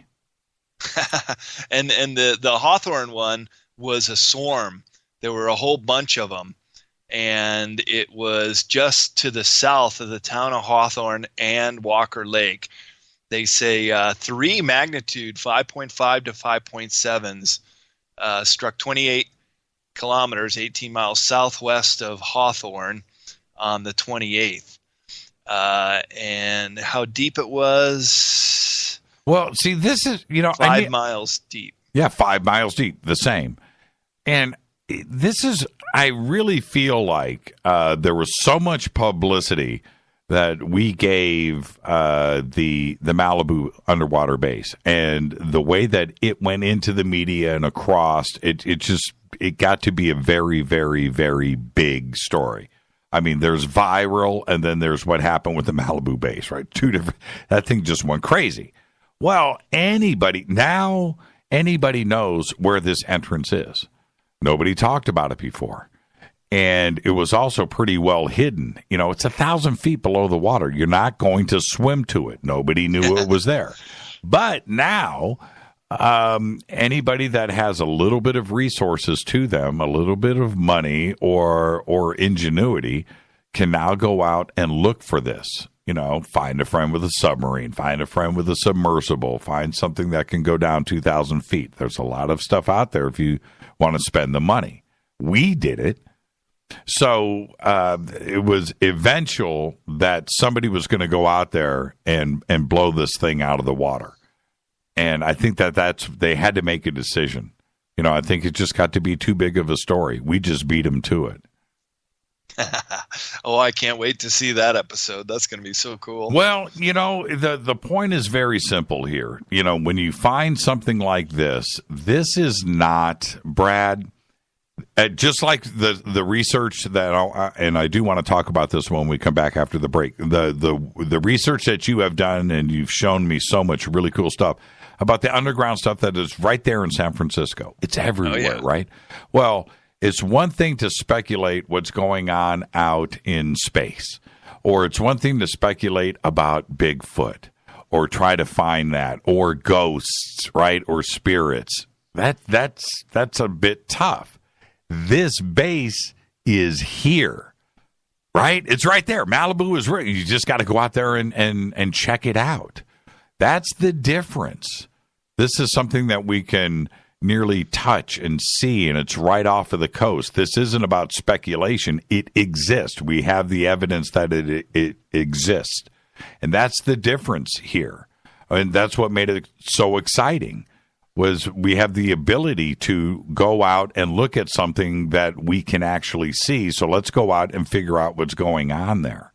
And that's what's amazing about the Malibu Underwater Base. And the Presidio base, which is walking distance from my front door, which I've been exploring for many years and know a lot about that. But, how big is the underground complex at the Presidio? 3 levels with multiple entranceways. It was basically built starting in World War I, and a lot of the bunkers on the coastal fortresses that protected the bay before the age of radar needed a way for people, the troops, to hide if they were being bombarded. So I believe it started as just ammunition stores and rooms where the troops could stay in the case of attack. And it just got bigger and bigger and bigger during the Cold War, especially World War II. And I have this video that I created. Mainly, I created it for you, called the Presidio Underground, where I walk around and find many of the features. Crazy stuff going on up there. Crazy. And big, too. That's the thing. Some of these bunker complexes, when I'm looking at the videos and I'm looking at your pictures, they're huge. These entrances, I'm trying to think of the names of a couple of them. Wasn't one called... give me some names. Battery Dynamite. Yeah, battery. Massive one. Right. If that thing, the entrance has got to be 50 yards wide. Oh, yeah. All reinforced concrete, 4 stories tall. Yes. It could take a head-on shot from a battleship and probably still keep the people safe underneath it. I've got to get up. When was the last time you went in? Just a couple of months ago? Yeah, just today I was up there. I'm always scouting out new sightings for it. I think I know at least 3 entrances into it, including one that you can look into a screen door, which is in that video, Presidio Underground. And that's where I think all the elite would go scurry to if say, the missiles were in the air from North Korea or something. Nancy Pelosi and Dianne Feinstein live right next to the Presidio. So they could be there in 5 or 10 minutes to this entrance at Battery Walker. And it's right next to the largest complex, a base within a base, called Fort Winfield Scott. And that's where the officers' offices were, including the high command general of the Army for the entire Pacific theater was run right out of Presidio. So we got to go up there next time you're here in San Francisco, maybe for the Whole Life Expo in April. I'll give you and Rita a tour. You guys will totally trip on it. What's funny is my dad used to live at the Presidio. Yeah, that's what you were telling me last time. Yeah. We were looking. I showed it to you on the map where his place was, man, right there. Point. Yeah, this is Fade to Black. Our guest tonight, Brad Olsen. When we come back, we're going to talk about the Chilean UFO video that was just released by the Chilean Air Force. This is Fade to Black. I'm your host, Jimmy Church. More with Brad right after this short break. Stay with us.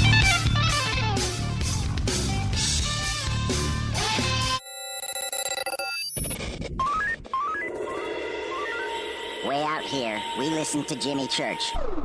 You're listening to Fade to Black.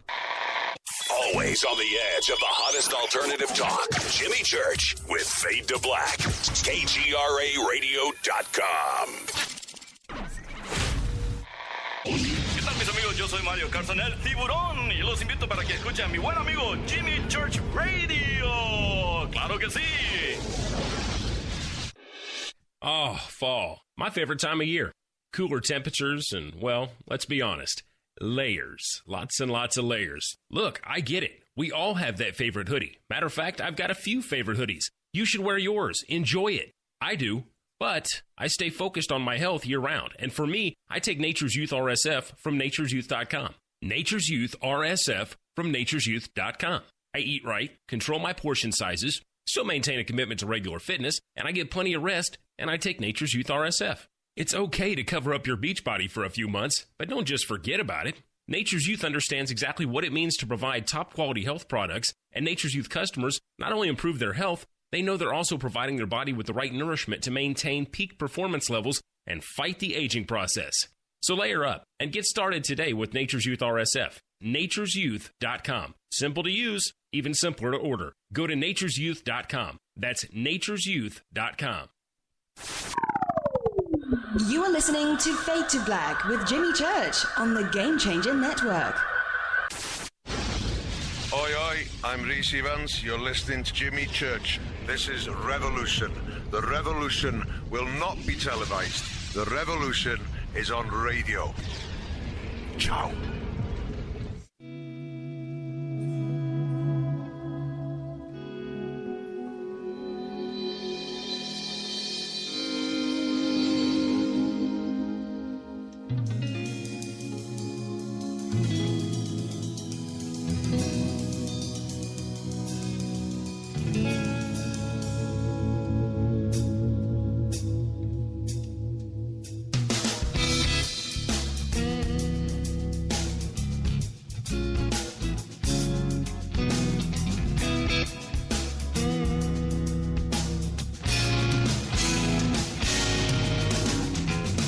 All right, welcome back, Fade to Black. Our guest tonight, Brad Olsen.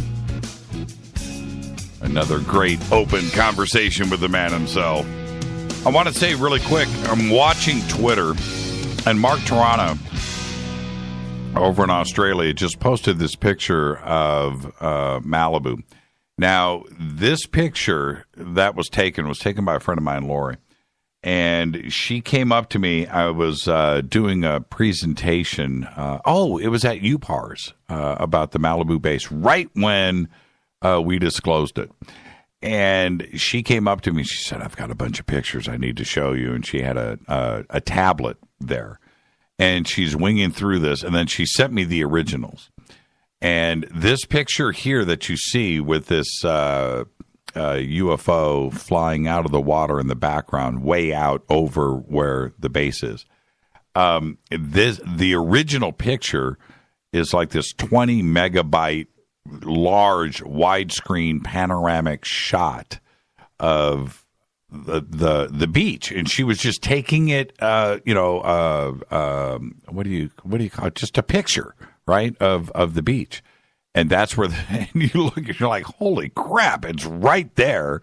And it's this large object coming out of the water. There's a few other pictures that I have of this, too, as well, that I need her permission to publish those. She's very protective of it. But that picture made it out. And that's what that is. And you should see the high-res version of that. It is just this. That's a very small sliver of the picture itself. The picture is huge, and this is probably 10% of the actual picture. That's why it's not, looks all fuzzy, but it's not. This is a huge high-res file. And it's a small picture, small part of it. And anyway, she's got a whole series of pictures of different objects out there. She went and started looking at them, and there were these things in the background off on the horizon, coming in and out of the water. Absolutely incredible stuff. Are you looking at this in Twitter, Brad? I am, yeah. And the LA area, especially offshore, has been known for UFO activity for decades. So when the story broke about the undersea entrance, it really made a lot of sense that this is perhaps where they're coming from. Well, that's one of the interesting things about Southern California and what has been going on between, that triangle that they talk about between Catalina and Marina del Rey and Malibu, right? This UFO hotspot, this is not fictitious. This is something real. I mean, I can't even tell you about how many things have been photographed and videotaped and talked about. And originally, I mean, there were so many things coming in and out of the water there over the years that they thought that it was in this deep trench off of the coast of Catalina, between Catalina and Marina del Rey. And that's where they were looking. There was a lot of documentaries and a couple of shows and everybody out there trying to find things in that general area. It just turns out it was right at the tip of the triangle, right up the coast. 5 miles, 10 miles up the coast into Malibu, where this entrance was eventually found.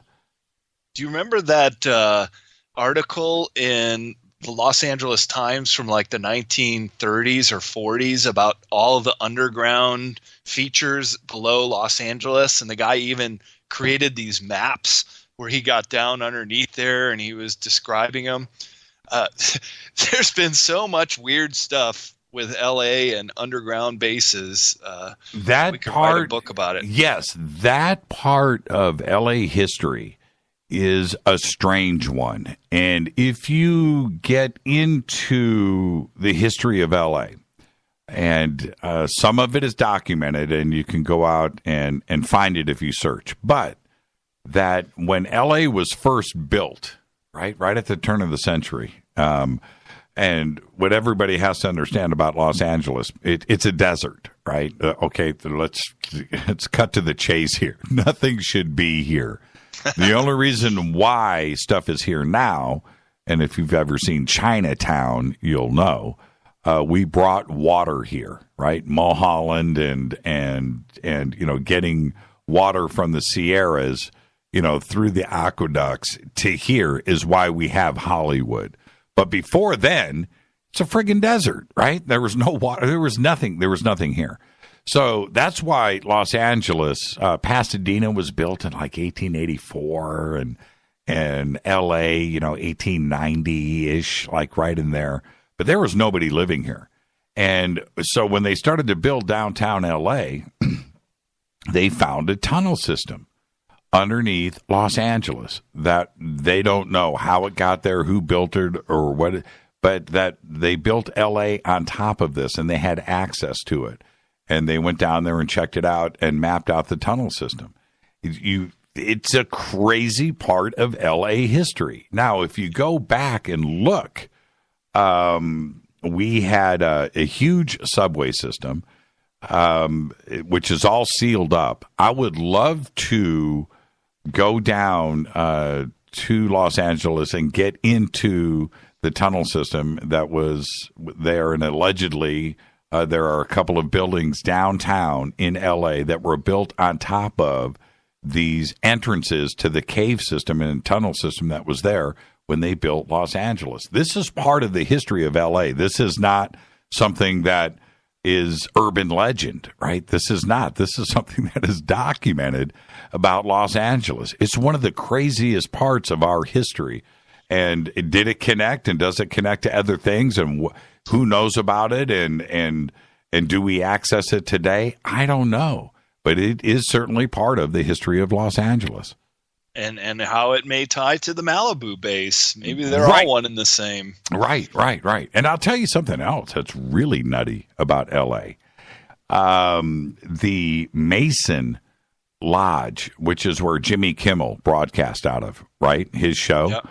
That building, and it's a crazy building. I've been all through it on every floor. I used to work there.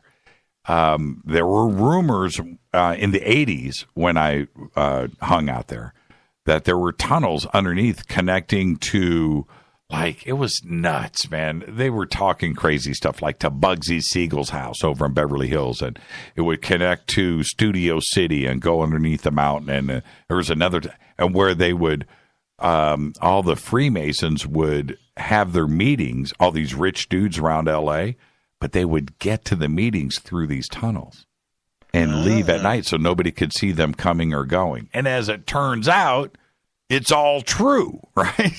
These tunnels actually exist. Now, did they dig the tunnels, or did the Masons build that lodge on top of where the tunnels intersected? Right? It kept it quiet the whole time. And as well as the Playboy Mansion supposedly has tunnels that went to a bunch of famous movie stars who used to live around there, like Jack Nicholson and Warren Beatty. So they could come to the parties at the Playboy Mansion without being seen by anybody. But now those were, of course, would have to be more contemporary. But the ground here is pretty soft, as I can attest here at the Presidio. We have cave-ins on Baker Beach all the time, which is a beach at the Presidio. And the ground is real easy to excavate. It's like sand and mud in most cases, or if it is rock, you just blast right through it. So Underground California, that could be our new book. Yeah, man. And I'd write that with you. I mean, see, this is stuff that I know. Man, the Playboy Mansion, I think somebody just bought it, actually. Yeah. Yeah, it was just bought. I wonder if, I would love to see the MLS report, includes entrances to tunnels. Yeah. Because I do believe that there are tunnels connecting to the other mansions, the neighbors there. That there are. I'm not going to question any of that. But I'm not either. Now, do they go all the way to the Freemason Lodge on Hollywood Boulevard? That would be interesting. But I think what's more interesting here is, were the tunnels already there, right? Were they part of this system? I had heard something at some point that there was a tunnel that went from the Freemason Lodge to downtown Los Angeles to the California Club. So, I mean, is that true?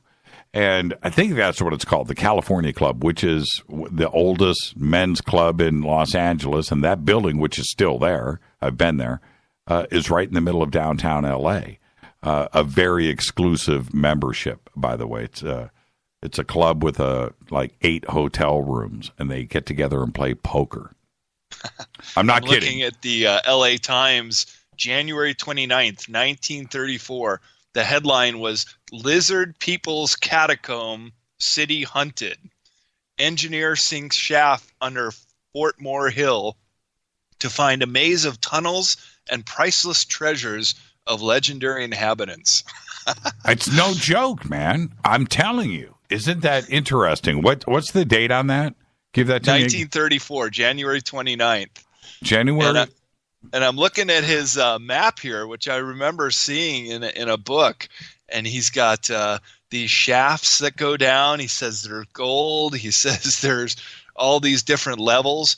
And I looked it up once because he also gives the street. It's at Fort Moore Place and Broadway. And right near there is one of these entrances. And I looked at it on Google Earth once, and it's I think it's kind of up by the Hollywood Hills. You know LA better than I do. Sure. But you can't tell anything from Google Earth now looking at it from Street View. But it's interesting that he was able to create such a detailed map with including a north portal of the Broadway tunnel. So that may have been one of those subway tunnels that they were working on that ran into this way back in the day. Oh, this is great. Yeah, I'm looking at it right here. Did strange people live underside of Los Angeles 5,000 years ago? Wow. Yeah, this is great. Great. I got the full article here. This has now been bookmarked. And you and I grew up in Chicago. We don't have legends like this in Chicago. We got to come out here to California to get this good stuff, Jimmy. Man, I remember when I was a kid, I was probably, I'm going to say 6 or 7 years old, and we were down on the beach. Well, we would go to the beach. We lived on the beach at Fort Sheridan, and up the coast. Oh, now check this out. Okay, I'm going to remember the rest of this as I tell the story. Up the coast, you could see, looking south, you could see this big, looked like a castle, this mansion hanging off the cliff, right? And there, me and my friends, we would walk up the beach, very young, 7 years old. I would kill my kids if I ever knew that they were doing stuff like this. But we would walk all day, right? 5 hours in one direction trying to get to this thing. And then have to turn around and make it back home before dark, right? Okay, before the street lights came on. And we never got there. And then years later, I found out that was, I almost had his name. It was a real mansion that had a tunnel system that went back, and I read all about it. So there was this one mansion in Chicago, on the coast there, in between, North Chicago and Chicago proper, up the coast, that hung off the cliff. Now, I'm going to defer to Twitter. Somebody will know the mansion that I'm talking about. And I want to say, I don't know if it was a gangsta or if it was an industrialist, like a Wrigley. Could have been, I got to think about this, but that house definitely was there. And there was, I'm looking at Twitter. Okay, somebody hit me with what that house was. Now back to Los Angeles. Yeah, this underground tunnel system here is something that is real, and this article is 1934. there were reports of this at the turn of the century that, remember the California Club that I was just talking about, or Club California? Yeah. That is right where this article is talking about this room being. And I would have to go Fort Moore Place and North Broadway. Well, this is on North Broadway. Yeah. It says here, overlooking Sunset Boulevard, Spring Street, and North Broadway. Yep. Wow. Yeah, There's a maze of catacombs started. I'm telling you, this place, I'm going to look at it during the break, but I think it was called the California Club, Los Angeles. Yeah, it's right here. There's the dress code. Yep, there it is. California Club. Okay, the address, 538 South Flower Street, Los Angeles, California. Now let's bust this into... I love doing this. Let's go into maps. I'm right here, the financial district. Here it is. Now, and where was that at? Flower Street and Broadway? Yeah, and in the 1934 article, they are saying there was a shaft being on the old Bannon property on North Hill Street, overlooking Sunset Boulevard, Spring Street, and North Broadway. That would be, and I'm looking here. Okay, so there's Wilshire, there's Spring, there's Hill. So this is approximately 2.5 blocks away. Yeah, and then when you look at the overlay map here, it goes on for many blocks because you also see North Hill Street, Hill to Sunset. You see the streets above. And this thing could have been even more extensive than the guy indicates here on the map. Now, this place that I'm talking about, the California Club, right? Yeah. Okay. Established. Are you ready? And this is where this whole story gets crazy. Everybody listening to my voice, go do your research. Are you ready? The California Club is a private social club established in 1888. In downtown Los Angeles.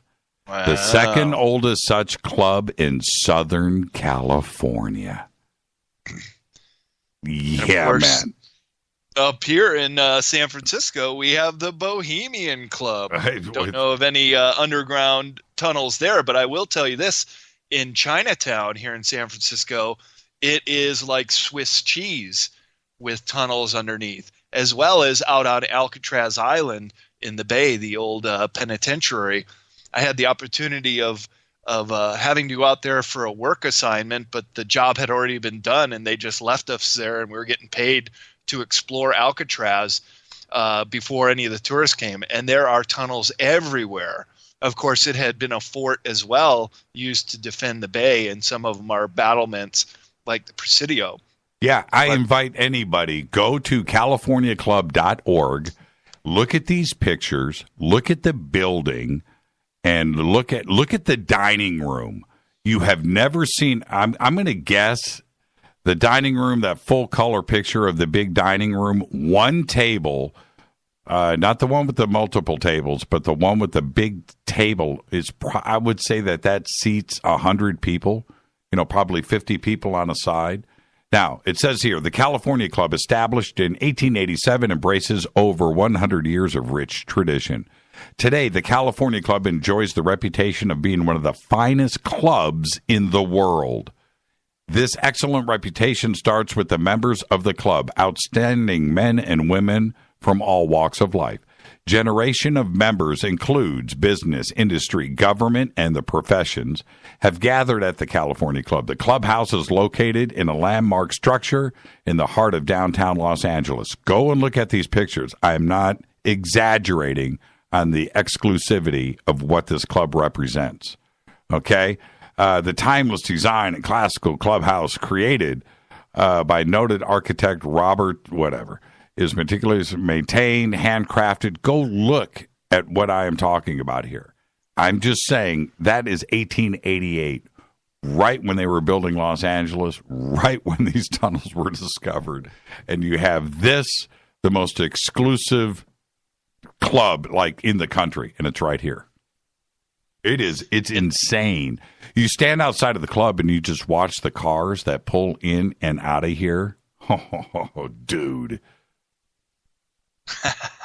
and not too far away from those other streets like North Broadway and Sunset. So close enough that that too could have a connection to these underground chambers and passageways. Yeah, I'm trying to. There is nothing here about membership. You can't. People like us can't join. No. You can't. It's like the Bohemian Club. We can't go to Bohemian Grove. No. And this California Club, man, it's a fortress, by the way. That's what I want everybody to go and look.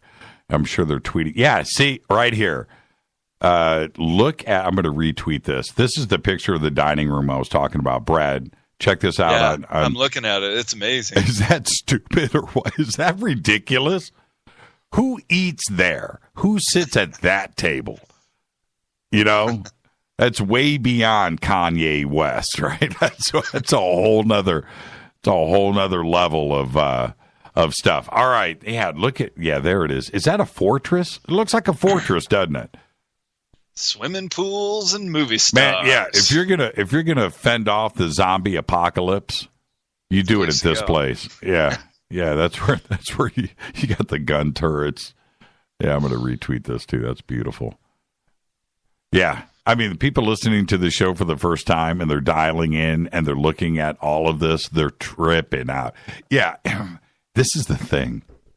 When we're talking about reptilians and connections and the New World Order and the cabal and what's going on, well, here it is. You want to know where they get together? Yeah. It's right here at the California Club in downtown Los Angeles. I've always tripped on it, man. It's just like, what? You know, because if you look at these pictures of the California Club that are being posted, look at what's going on around it. You know, all these modern things, and it's downtown Los, and then you've got this fortress for the uber stupid rich. It's not the 1%ers. It's a flicker of that 1%. And it's right on top of this tunnel system. I'm telling you, 1888. Why would, in the middle of a desert, listen to me, Brad, in the middle of a desert in 1888, why are you building this? Because there was nothing built around it. 1888, downtown Los Angeles, it was wood, right? You know what I'm saying? Yeah. And then they build this. It's a frigging fort. Look at this thing. That dining room table that could seat about 50. That's incredible. Yeah. No, I wasn't kidding when I said 50 a side, right? Yeah. That looks like it seats 100. 1, 2, 3, 4, 5. 1, 2, 3, 4, 5. That's 10, 20, 30, 40. 50. I'm saying 50 a side, brah. Yeah. What's always tripped me out about LA is why it's so far inland where this California Club is. Why didn't they go closer to the coast where you would have had ocean shipping, like down near Long Beach or something? Or a breeze. A breeze. Yeah. You know, this is downtown L.A. built in when it was a desert. There weren't any trees. No way. So now we're gonna come up to a break here. I want to jump over to. I would love to stay on this California Club thing. California Club is something you and I are going to look into. I do want to get into this tunnel stuff. I want to find out some more research about what is going on there. You and I have been talking about doing this now for way over a year, but I think we have some pieces to the puzzle here, and this earthquake off the coast of Malibu, I think it should be incentive enough to get to the bottom of this and try to figure out what's going on with the Freemason building, the tunnels that are going to downtown L.A. and over to the Playboy Mansion. We need to find out. You know, I think this is very interesting.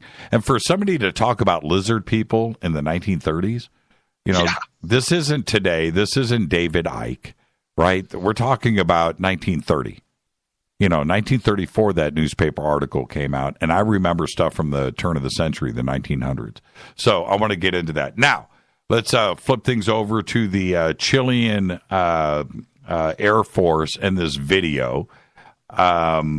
over on the Coast to Coast website tonight. I did go to there's a website called we debunkeverything.com or something like that.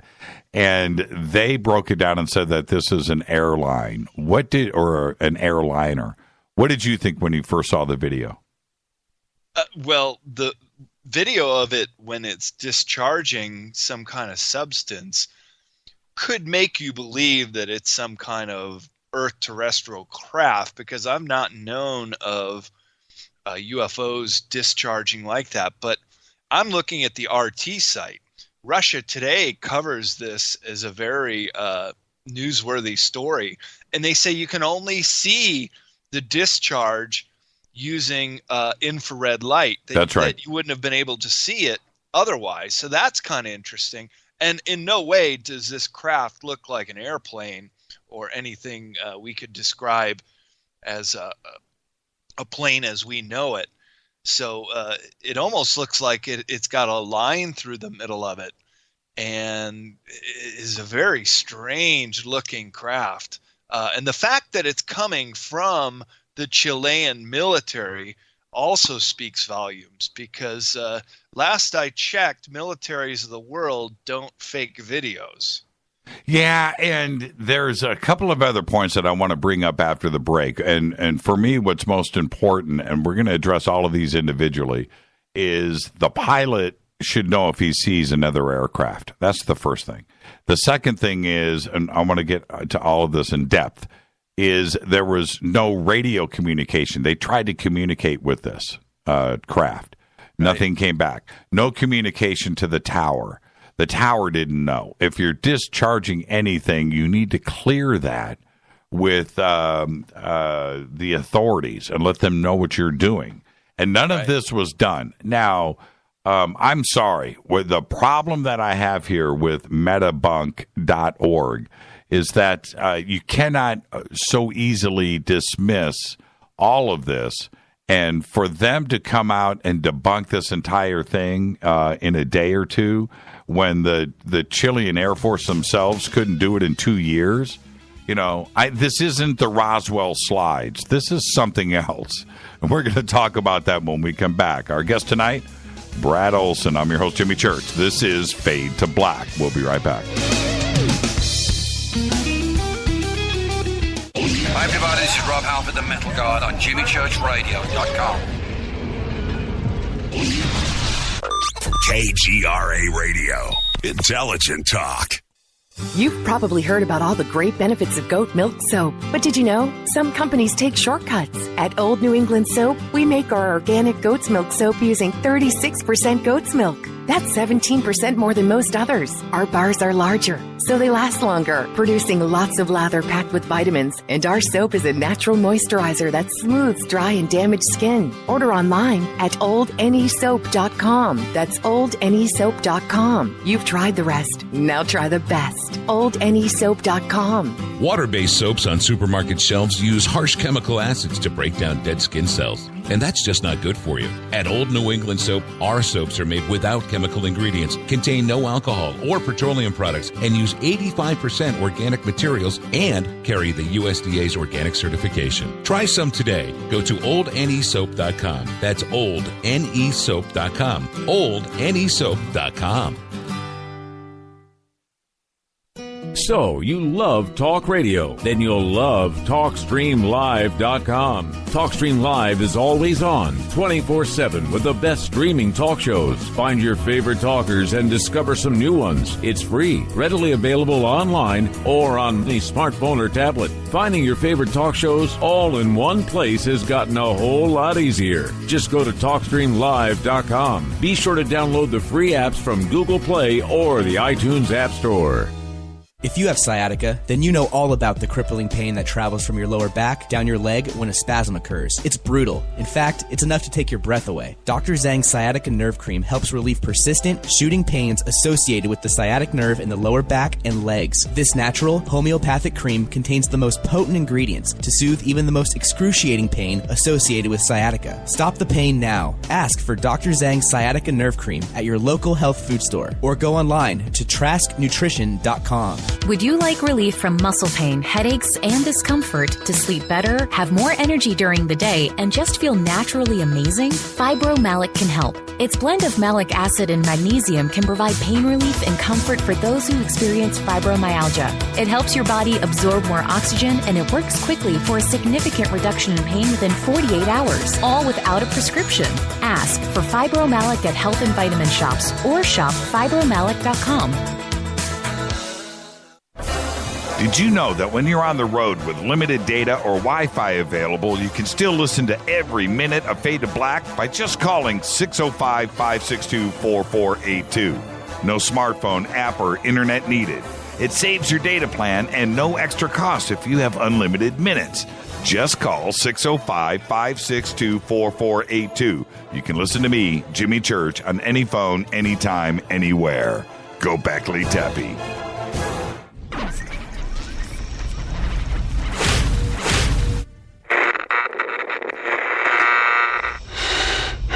You want to know a secret? I love ponies.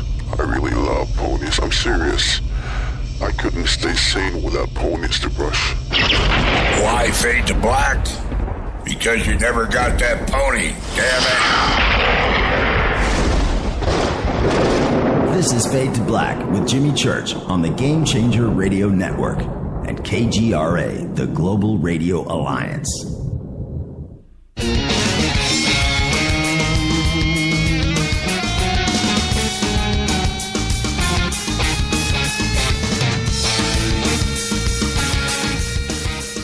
Welcome back, Fade to Black. I'm your host, Jimmy Church. Follow me on Twitter at JChurchRadio. Fade to Black. Our guest tonight, Brad Olsen. Tomorrow night, Linda Moulton Howe right here. Serena Wright Taylor is going to do a drive-by and talk to us about the Conscious Life Expo and a couple of other things. And then Wednesday night, we have Sebastian Martin.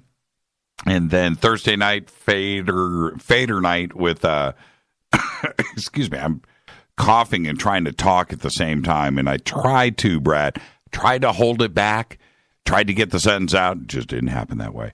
Followed by open lines Thursday night, and then Friday over at Coast, Saturday over at Coast, and then Monday we started all over again.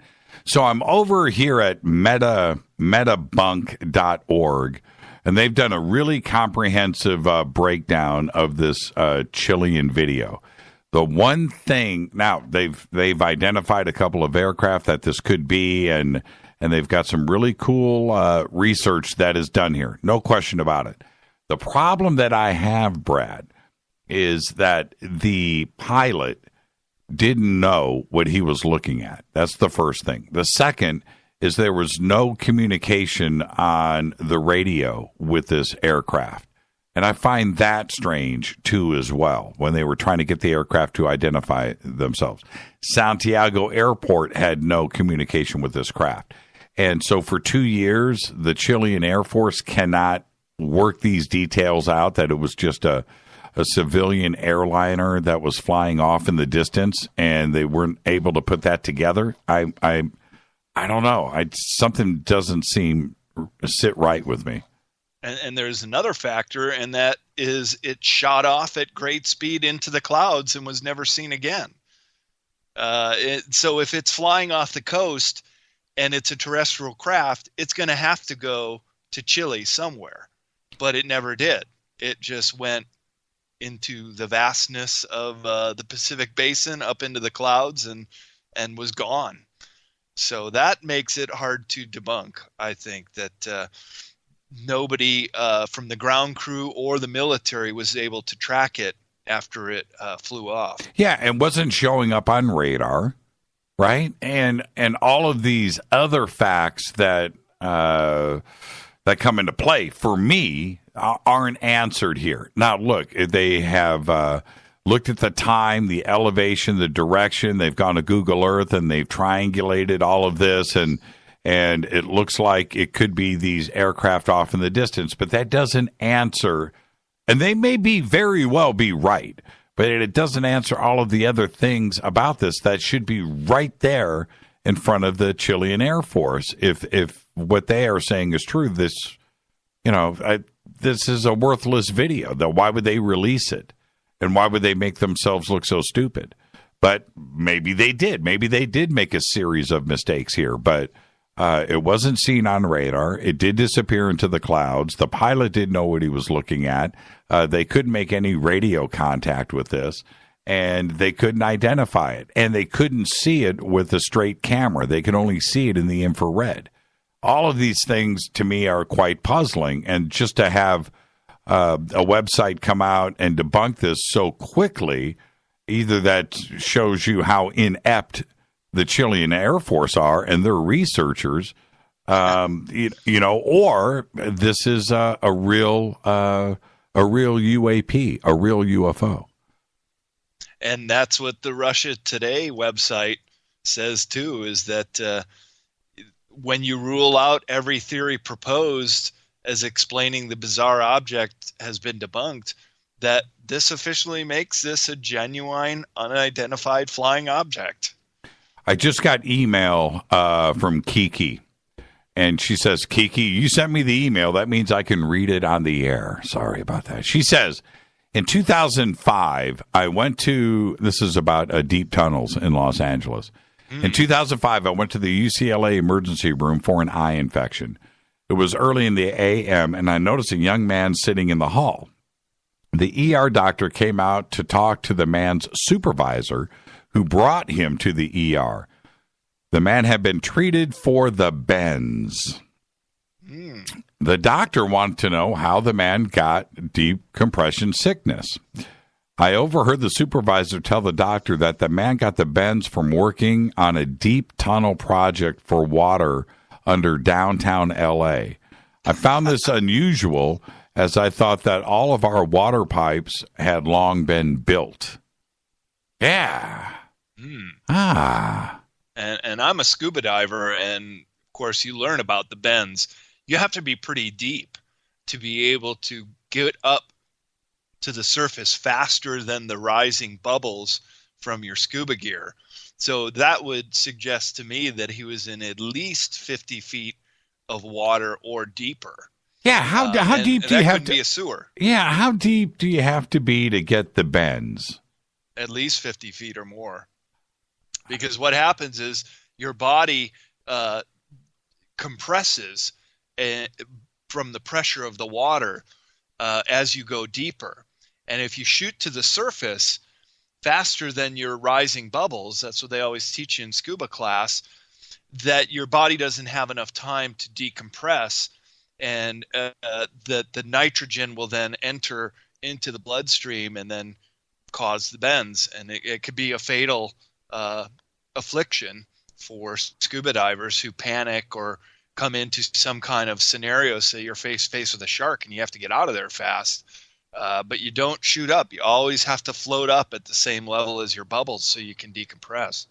Yeah, very interesting. I'm reading some pretty outrageous numbers here.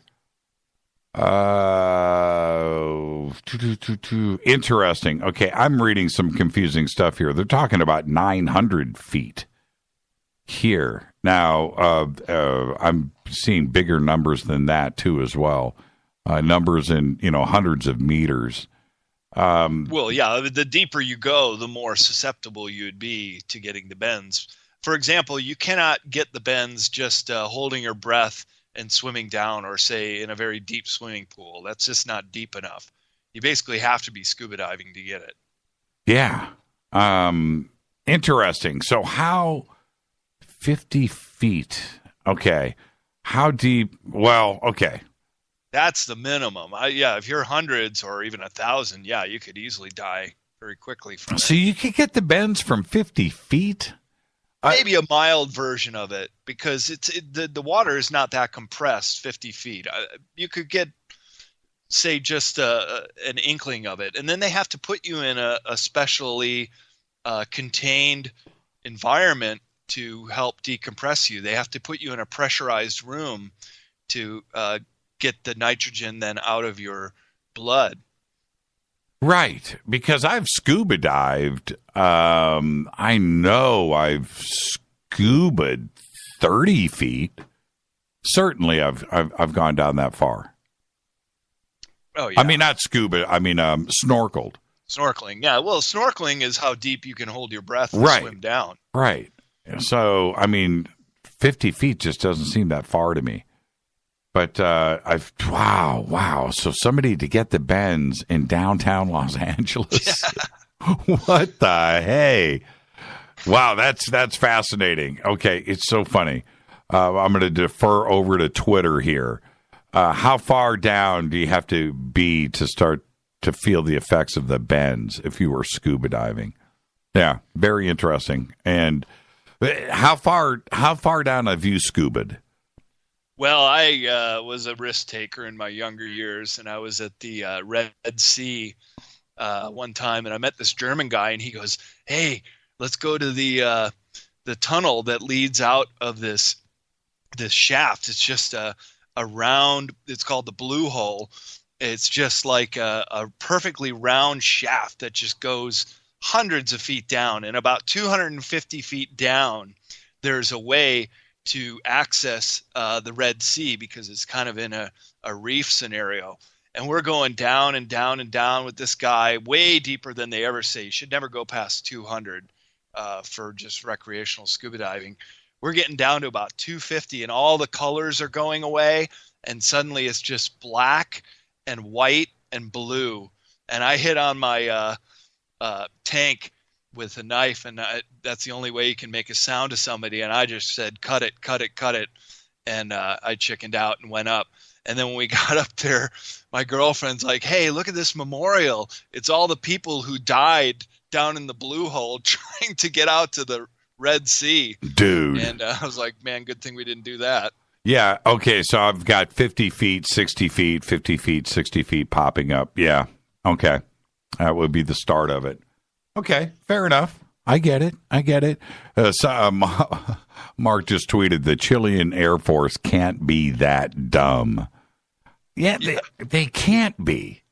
I mean, maybe they are. Maybe they to be a helicopter pilot in the Chilean Air Force out patrolling the coastline, right? To be that guy, to suit up and put on the helmet and to be that dude and take off, you got to be smart, and you have to know what other aircraft are. I'm finding this debunking just a little bit too simple. I don't know. And then why would they go to the trouble of even releasing this and creating a controversy is the other thing too. Right. But you do know that a lot of the South American countries have been pretty forward in releasing information that they've had from their X-Files. Yes. And much more so than the Western countries have been forthright in releasing this stuff to the public. So maybe they're just saying, hey, it's our duty to inform the public that we have this footage, and after 2 years of examining it, we can't figure it out. Here you go. Well, Mick West from Metabunk obviously did a lot of really, really comprehensive research here, and in short order too. Did a lot of work, and I don't want to take away from the effort that he has put into this, and it's really good work. Okay, I'm not even saying that. I'm not talking, but I think he's a CIA shill. That's what I think. There's a few of them around. I think Metabunk is a CIA shill front site. No, I'm just kidding. Not really, but the answers here are too quick, and they don't address the other things that I think are the most important.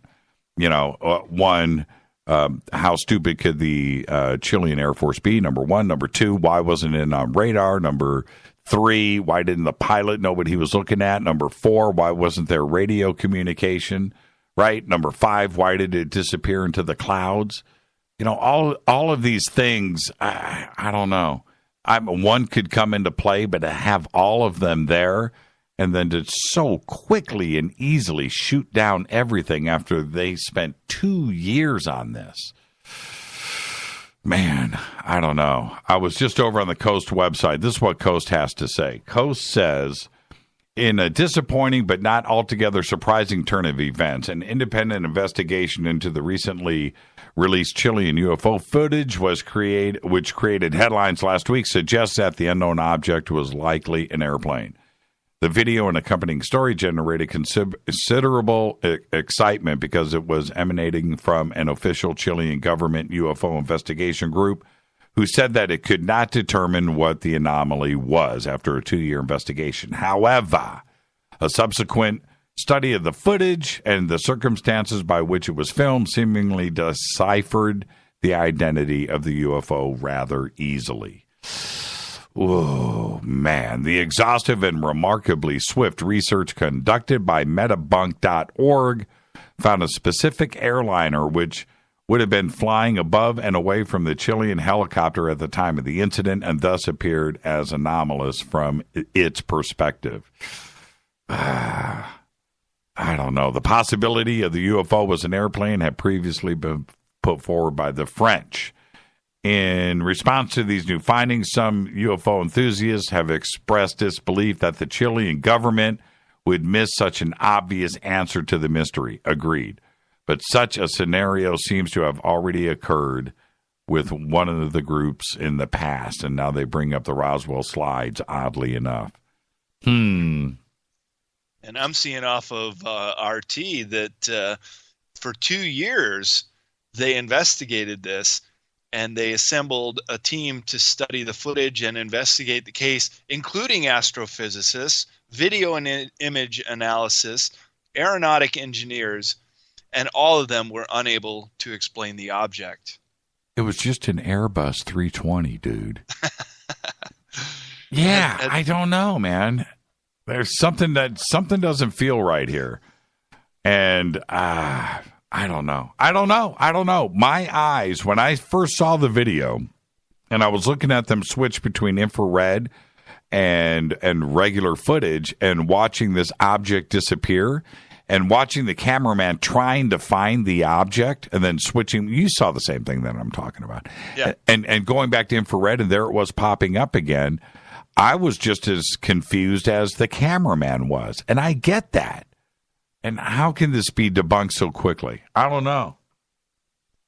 Right, especially after a 2-year investigation, and especially after the military, whose job it is to protect the sovereign country of Chile, was tasked with filming and studying this thing, and they couldn't figure it out. So how could Metabunk come to these conclusions so quickly? What do you think about now that 2016 is behind us, and for us on the fringe and that are looking into ufology and disclosure, we've got a new president that's coming in man, I can't even believe I'm saying this, in 10 days, right?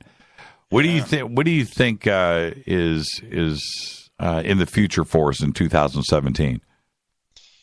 It could either be the best of times or the worst of times. Either he's going to drain the swamp, or he'll just go down like a Berlusconi as a big laughing stock. Of course, I hope for the former. I hope he really does do what he says he's going to do, and even audit the Fed. Ooh, those are dangerous words. But if he were to live up to some of this stuff, maybe he could be the next Andrew Jackson. Well, how do you think he would deal with the knowledge of ET contact? That part of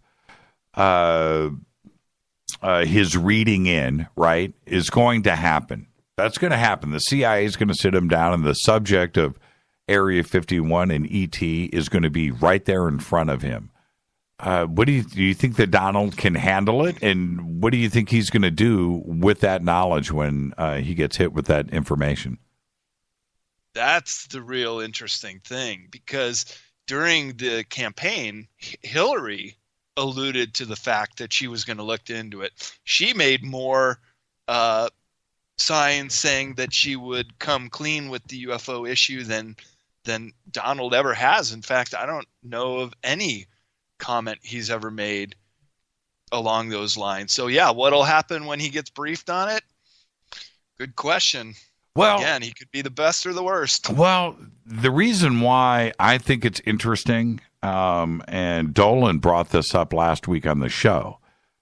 His advisors, man, his circle that's around him are all conspiracy theorists, right? You've got, That's right. Breitbart. Breitbart, InfoWars.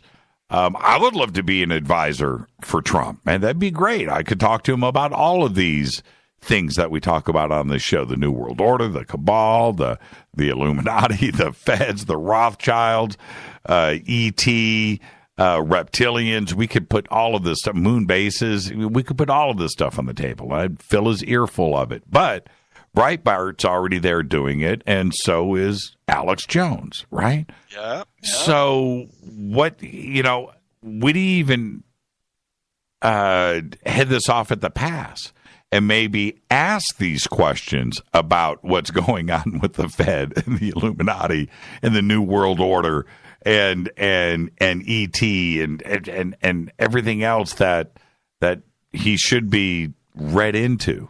What's in the file folders. Oh, for sure. My thinking is they're probably not going to fill him in on everything, maybe just a few things. Because isn't it true that even a president isn't allowed to go to Area 51? That they're not even the highest level, that there's 8 or more levels above a president as far as access to this top secret world. So he may not even get the full briefing, just maybe a little tidbit. I would think that they would tell him about some of the secret space programs, some of the high-tech backward engineered craft that has been worked on for several decades through the Skunk Works. Yeah, well, see, that's where, exactly, and that's where it gets interesting, because the black budgets, the out-of-control spending, the missing money, all of these things deal with not only conspiracy, but the subjects that we deal with on this show. And he's going to be confronted with all of this. Now, either it's going to confirm the conspiracy side of his advisors, and he's going to let things continue, or he's going to shut things down. But it's certainly going to cause him to ask more questions and confirm the whispers that have been going into his ears. Yeah, and he says, I will never lie to you, the American people. And if he's a man of his word, as he likes to purport himself to be, then let's bring on the truth. Yeah, that's the whole thing. And that's going back to what Dolan said, and it really opened up my eyes, Brad, when he goes, he's the kind of guy that when they say, okay, here's the ET subject, and it's right here, and contact has been made, but you can't talk about it. He's going to walk right out of that room and go right onto Twitter, right? Right? Yeah. I mean, he's not going to keep that secret. I don't think he can't keep his mouth shut on anything. So could disclosure come from the one guy that we would never expect it from? Good point. And like Dolan and I talked about at Awareness Life Expo about false flags too. I wonder how he's going to go along with those. We've seen so many during Obama's time. We're going to see a sharp drop off in all the shootings that go on in this country with all these strange happenings surrounding him. I don't think he's going to go for it. I really don't. And like you said, they'll tell him he can't do something and he might go ahead and do it. But then that could really endanger him.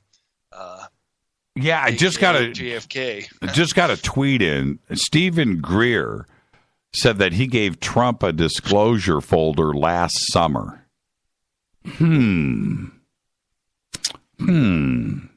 That's worth a phone call. I should call Greer. Yeah. Maybe get him on the show. Greer's going to be at Contact in the Desert, too, as well. Oh, he's coming this year? Excellent. Yeah, I had lunch with him once. I like him a lot. Yeah, it's because he's as tall as you. He's about the only guy that you could look at eyeball to eye. He's a big dude. He is a big dude. He's like a weightlifter big. Yeah, I didn't think he was that big. We took some pictures up at, you were there. Weren't you at New Living? Yeah. You hung out with us. All right, Greer's there. So I walk in, and we're taking a bunch of pictures. And I went and looked at them later. And I just didn't realize how big he was. Or, because I'm almost 6 foot, right? I'm like 5'11". If I stand, I tell people I'm 6 foot. Rita says I'm not, but I am. Depends on my shoes. But if I'm 6 foot, right, 5'11 and a half, I don't know how big is Greer. Greer's a big dude, man. Yeah, he's like 6'4", I think. Yeah, he's a big dude. He's got him tall by a couple inches, but you got to wear your high heels, Jimmy. That's all. He's tall and wide. Yeah, my platforms from the 70s. What's up next for you, and when is this book coming out, allegedly, in 2018? Fall 2018. Yeah, Beyond Esoteric, The Ultimate Journey. It will come out next year. I just get so involved in so many projects, like Dolan.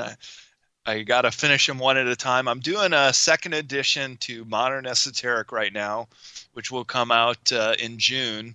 I'm also doing Leo Lion-Zagami's next book, Confessions of an Illuminati, Volume 3. I'll be doing an edit on that very soon. And the good old How Weird Street Fair, this event that I'm a founder of here in San Francisco and a co-producer, which will be on May 7th. So that'll just be wrapping up. And then 2 weeks later, I'll be contacting the desert. So I intend on taking a little vacay after that and contact, and maybe going up there to Walker Lake and checking out Hawthorne and snooping around a little bit. Yeah. If I can't get arrested. Yeah, that's right. It's 2 weeks later. So that wraps on the 7th, and then contacting the desert is May 19th. Yep. Yeah. Wow, you've got a busy year in front of you. What other authors are coming out with stuff? Leo's got 2 more books, Confessions of an Illuminati Volume 3, and then we're doing his alien book called The Invisible Master, also in 2018. So my publishing schedule is pretty darn full for the next year and a half. Exciting. But really great material coming out. Exciting stuff, Brad. Again, thank you so much. Stay dry up there. Be safe. The storm is not over. Don't listen to the Weather Channel, man. Just look out your window. And I just want to get my dirty sixer out there again and ride, but not in the storm and rain. That's what I'm talking about. Brad Olsen, everybody. His website, bradolsen.com and cccpublishing.com. Links are over at jimmychurchradio.com. Thank you so much, Brad. You're the absolute very best. Thank you, Jimmy. Brad Olsen. This is Fade to Black. You can follow Brad at CCC Publishing on Twitter. I'm your host, Jimmy Church. Follow me on Twitter at JChurchRadio. I'll be right back after this short break. I'll open up the phone lines, 323-825-5045. I'll be right back.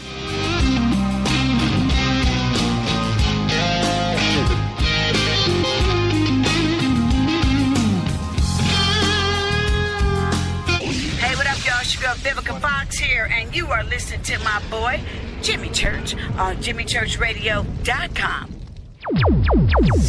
Despite popular opinion, reading a book will not make you smarter. But listening to Jimmy Church will. Balance of Nature's fruits and veggies. I had gout in both my knees, and it's gone. Well, I'm pretty stupid. I should have ordered it 15 years ago. Best thing I ever got in my... It's the most effective product that I've ever bought in my life. He had eczema on his hand, and it cracked for years. He did anything from doctor, every cream, everything. And 3 months on the veggies and fruit, it was gone. They're just awesome. They keep asking me, what am I doing? I told them what I did with my cholesterol. I had the blood test, right? And it went down 100 points. 262, now it's 162. Everything is just perfect. Call now to find out how to get your free month's supply of Balance of Nature. Call 800-2468-751. That's 800-2468-751. Call now, 800-2468-751. Or go online to balanceofnature.com. Use promo code TSL.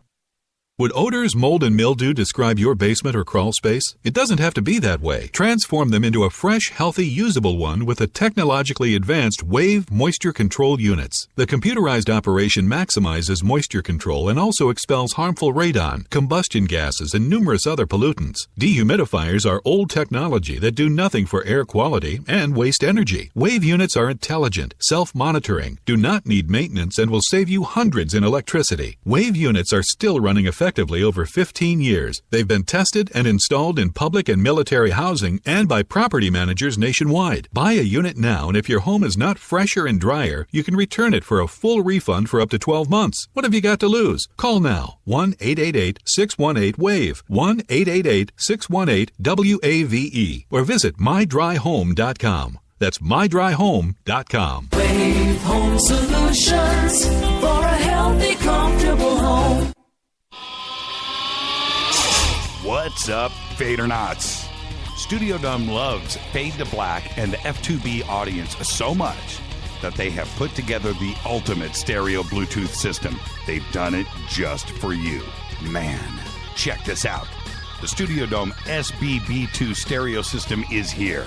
It's featuring 2 Studio Boombox 2 SBB2 wireless Bluetooth speakers, packed in its own custom hardshell case. This Studio Dome system features the very latest in stereo Bluetooth technology. The 2 full-range boomboxes are in true wireless stereo. You've got to hear this. It's amazing. It's just $129, and use the promo code JCRTWS, and you'll also get free shipping. It's simple. Just go to jimmychurchradio.com, click on the Studio Dome banner. Go Beckley Tepe. This is Kristen, Erica, Brittany, Gabby, and you're listening to JimmyChurchRadio.com. It's not a lifestyle we chose. We were born this way. KGRARadio.com.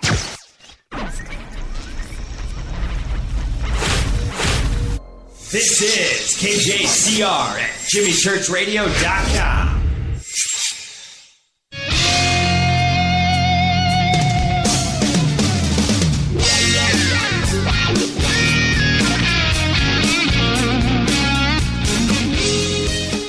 Welcome back, Fade to Black. You can open up the phone lines 323-825-5045. Brad Olsen.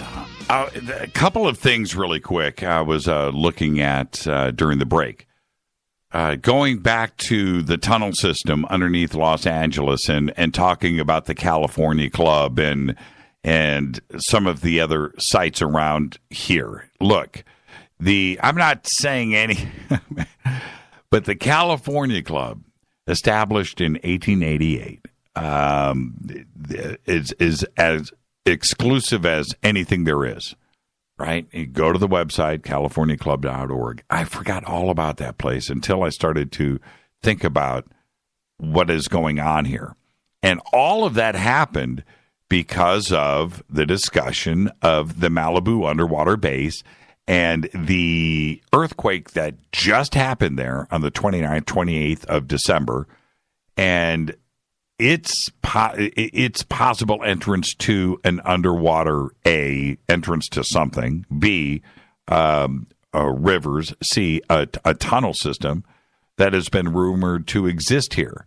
And then the following earthquake that happened on the very next day up in Hawthorne, at Hawthorne Lake in Nevada. Now, all of this was talked about 3 years ago when we first laid out everything here on this show about the Malibu Underwater Base and the possibility of this reaching all the way to Hawthorne. What are the odds of 2 earthquakes 24 hours apart happening at the entrance of the Malibu Base and Hawthorne Lake? It's crazy to think about. But the tunnel system that has been rumored here in Los Angeles forever, this is something that is not made up.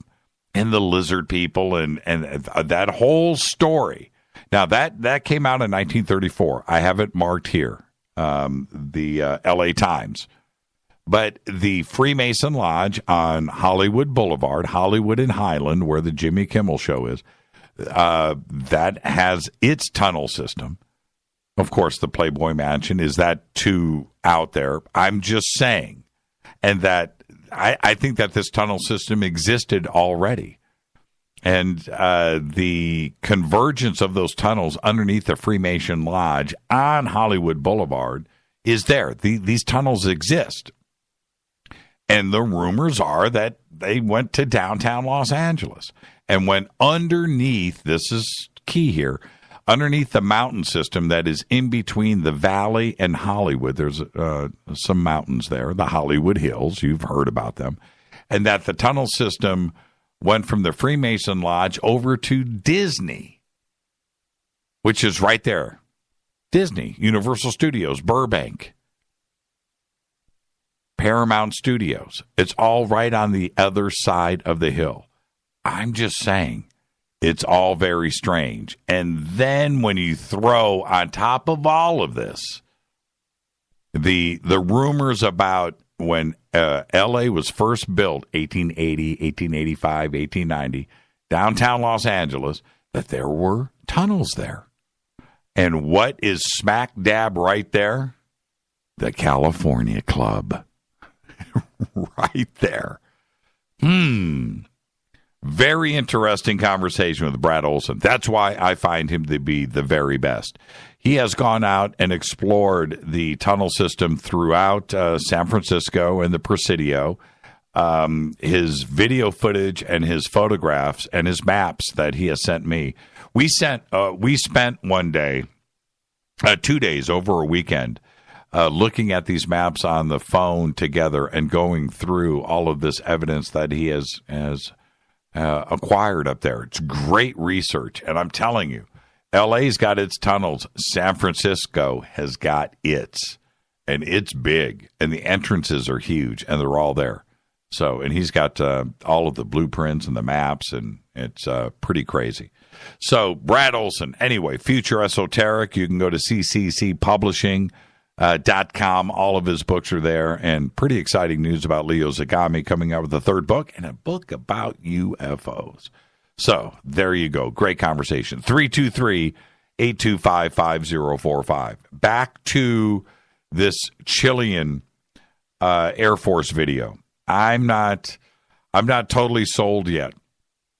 I'm not sold at all. Metabunk, great research, and it causes you to stop and think. But what the problem that I have with Metabunk and the information there, and it's awesome, great work, but it just it brings up more questions than answers. And certainly, I just cannot see the Chilean Air Force being that inept.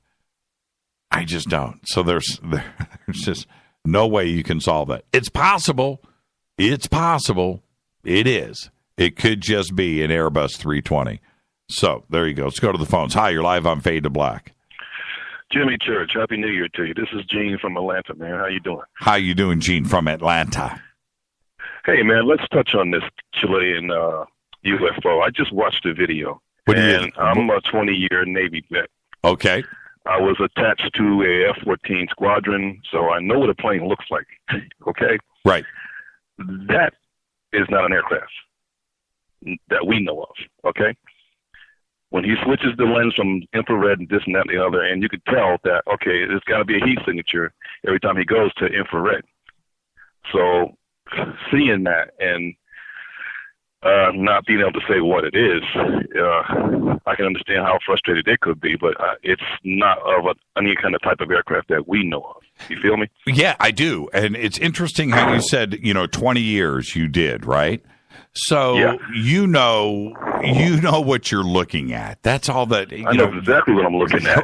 That's not an aircraft. And I'm not a 20-year veteran, but I'm an airplane fan, right? Mm-hmm. But what this is the other thing, Gene, is I like to debunk stuff with my own eyes too. I do.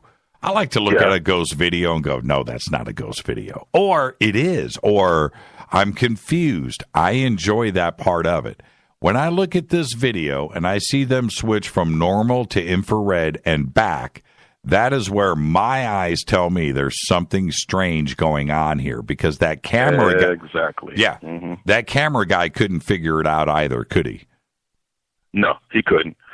But It's probably, it seems to me it's a heat signature of something that's not known to us, but nevertheless, it's a heat signature. You feel me? Yeah, I do. And what do you make of that mist that is obviously something is discharged from this craft? Okay, that's clear that is going on here.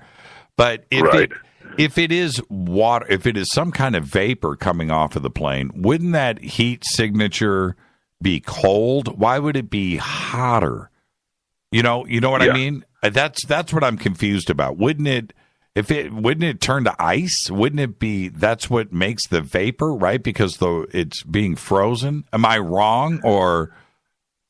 No, you're not. You're not. So because the higher an aircraft flies, it does give off a vapor trail, a condensation, which will turn to ice because the higher you go, the colder it gets. So this is what you're seeing when you see a regular aircraft that's over 32,000 feet. You know what I'm saying? Yes. So why would it show up hot in the infrared? Thank you. There you go. So that creates another mystery. Yeah, I don't know, man. I'm just trying to get answers. Great guess, and I can't.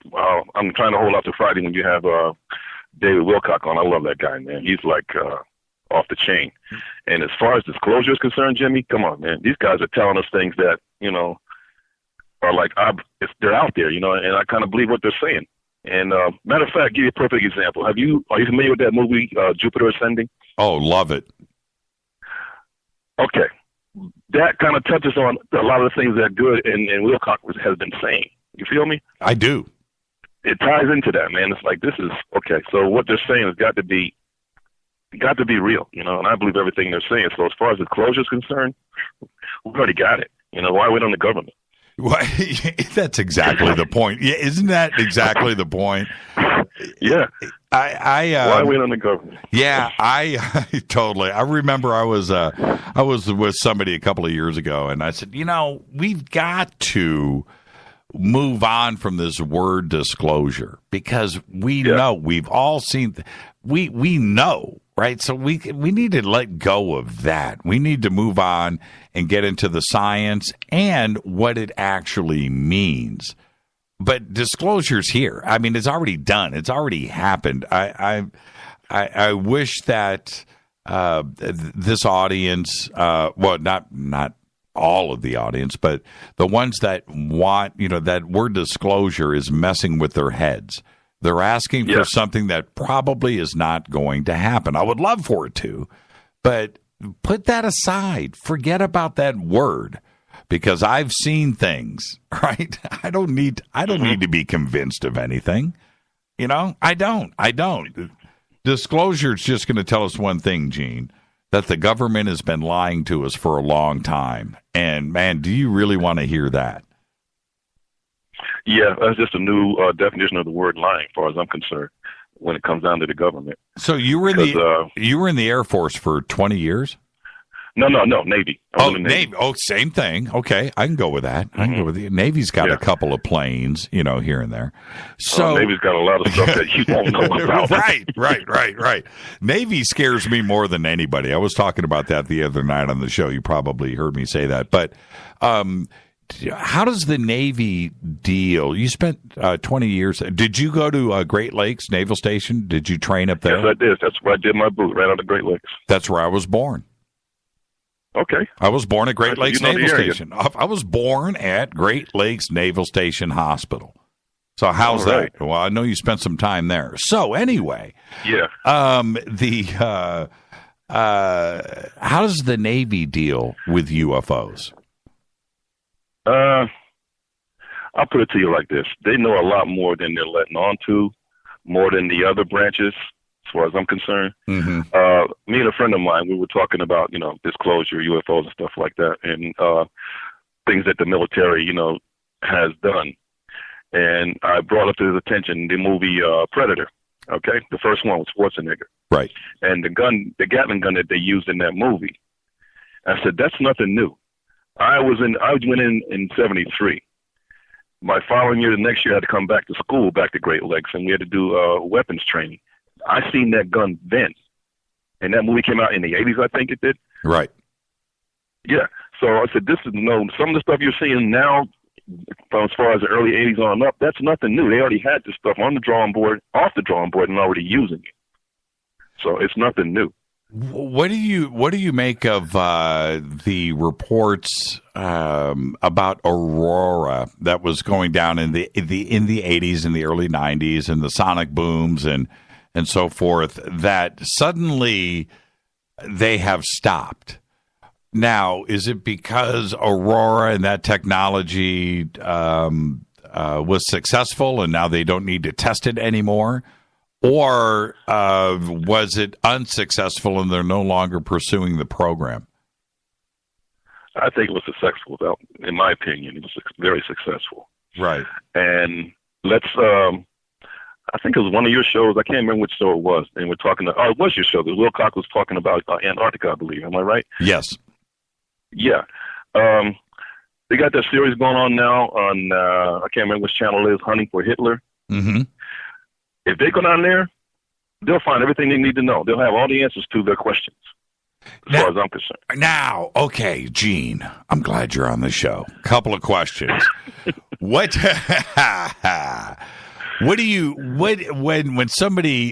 read or you hear somebody call up on the show or you see something in Twitter about the flat Earth, how do you respond to these guys and gals? A bunch of idiots, man.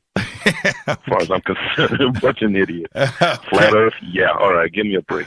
What kind of you were deployed? What kind of ships were you deployed on?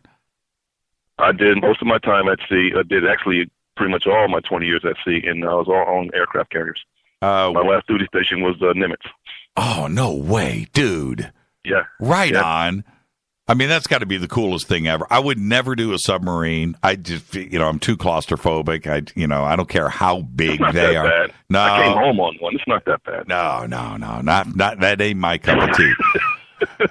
Plus, how on a submarine, how do you sneak a bong hit? You don't, do you? No, you don't. There's no weed being smoked on a submarine. No, right? no, not on a submarine. No way, dude. No way. On the deck of an aircraft carrier, you could probably get away with a little something. But a submarine, that's submarine. No, there's not much you can get away with at all. If you're under, no, it's not gonna happen, dude. Yeah, which is my point. But an aircraft carrier, I'm down for that. I mean, that is just too cool. So now, on an aircraft carrier, out there in the open ocean, did you ever look around, or any of your buddies, and wonder if the Earth was flat? Would that conversation even come up? No. That I like the I've way been you around said this planet 3 times, Jimmy. It is not flat. Okay? It is not Sorry. flat. Now, okay, so now that we got that out of the way, how far south did you guys ever go? Did you ever? Do the aircraft carriers go around South America, like Cape Horn, or do you guys just stay in one ocean? We went or through the other? went right through the canal, the Panama Canal. We had to go through there in order to get to the Pacific. Right. And I was down in Panama too as well. So yeah, I lived down there for a while. Now, very interesting, and I'm just glad that you just kind of put it out there. Just no, the Earth is not flat. That's it. No, it's not. Hey, Gene, you got to be out of your mind to even think that, man. That's ridiculous. But anyway, it's not flat. Did you? I'm hoping all the listeners hear me. The Earth is not flat. Period. That's it. There it is. That's it. Did you ever see anything strange when you were out on deployment? Did you guys ever see anything strange in the sky? Yeah, couldn't make it out. Couldn't understand it. But being out there, especially at night, you see a whole different sky. Matter of fact, you see more stars than you would ever see if you're standing on land. You know what I mean? Because you're not dealing with pollution, whether it be from a vehicle that's emitting exhaust or anything like that, or any kind of light pollution or anything. It's just totally different out there. And you see things, man, that will blow your mind. Did you guys ever have to report anything? And if you did, let me ask you this, Gene, and thank you for the phone call again. If you had to report something strange in the sky, what would you do? We would tell what we saw, and that's as far as it got. We were it was pretty much a gag order to put on us if we saw something that was out of the ordinary. Right. And most of the fighter pilots, man, they come back and they would, because we kind of share quarters with them in a way. Right. And they would tell us things that, because they have to log a certain amount of hours in, whether it be during the day or at night. Right. And they would come in and tell us things, man, that, hey, they were kind of blown out by it too. So, but, they was put a gag order on you, and that was as far as it went. Do you remember any specific story from one of the pilots that you could share with us? Not off the top of my head, I can say right now. Right. But you did hear things. Yeah. Mm-hmm. Oh man, you got to call back when we have some more time one night, and we'll carry on with this conversation. Gene, thank you so much, my brother. Not a problem, Jimmy. I'll talk to you later, man. Peace. Great phone call. Happy New Year. That's what I'm talking about, right there. Thank you, Gene. Great phone call. Oh man, the Earth is not flat. There you go. All right, so I'm looking. Twitter is great right now. I want to thank this audience for being the absolute very best. And I like this submarine. That submarine that Justin I'm not so sure that what I'm looking at here is certified for more than. This thing can only float. I think it does not go under the water. Does it? I don't know, man. Look at that dome. I don't know. I would not get in that thing. I would not get in that thing at all. Okay, back to where was I? Oh, check this out. There's a new mission. Go to our Facebook page for Jimmy Church Radio. You've got to look at this. There's a new mission funded by NASA. It's going to attempt to resolve asteroid 16 Psyche. 16 Psyche. If you've never heard of 16 Psyche, go to our Facebook page. I'll tell you a little bit about it right now. The mysterious metal asteroid Psyche may glitter green with gem-like minerals and be worth, are you ready? Are you sitting down? $10,000 quadrillion.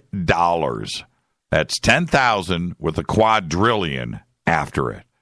There was so much metal on the 130-mile wide asteroid that if it could somehow be towed back to Earth, Psyche's iron alone would be worth 10,000 quadrillion dollars, roughly 100,000 times the gross national product of the entire world. That's just in iron. If you add in nickel, copper, cobalt, iridium, platinum, and gold at approximately the same concentrations found in iron meteorites now, then the value increases tenfold. The mission is scheduled right now. Psyche is located about 3 times farther away from the sun than the Earth in the main asteroid belt. It's just sitting right out there. It's going to take about 4 years, and they say that they aren't going to take a sample and bring it back. What I think is they're going to figure out a way to tow that thing. Imagine that. 10,000 quadrillion dollars. Unbelievable. Well, it happened yesterday. We had a death in the family yesterday, so I'm going to go public with this right now. The historic Pioneer Cabin tree. That's right, the former drive-through giant sequoia fell down yesterday. Fell victim to the weekend storms that we are having here in California. And 2 o'clock yesterday, it tipped over and shattered upon impact.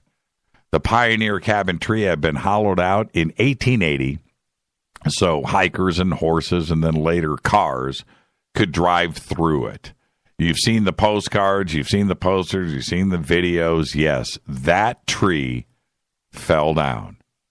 The idea was based on a hollowed out tunnel tree, which was killed in the process and then fell in the storm in the 1960s. But the Pioneer Cabin tree has fallen down. bummed out about this completely. Pictures over on our Facebook page. President Obama has denied all pending permits to conduct seismic airgun blasting in the Atlantic Ocean. I did not even know that such a thing existed. Now, this is according to the Bureau of Ocean Energy Management. They announced it this past Friday. The blasts are used to detect oil and gas deposits deep below the ocean surface and can injure or kill marine animals. Now, listen to me for a second.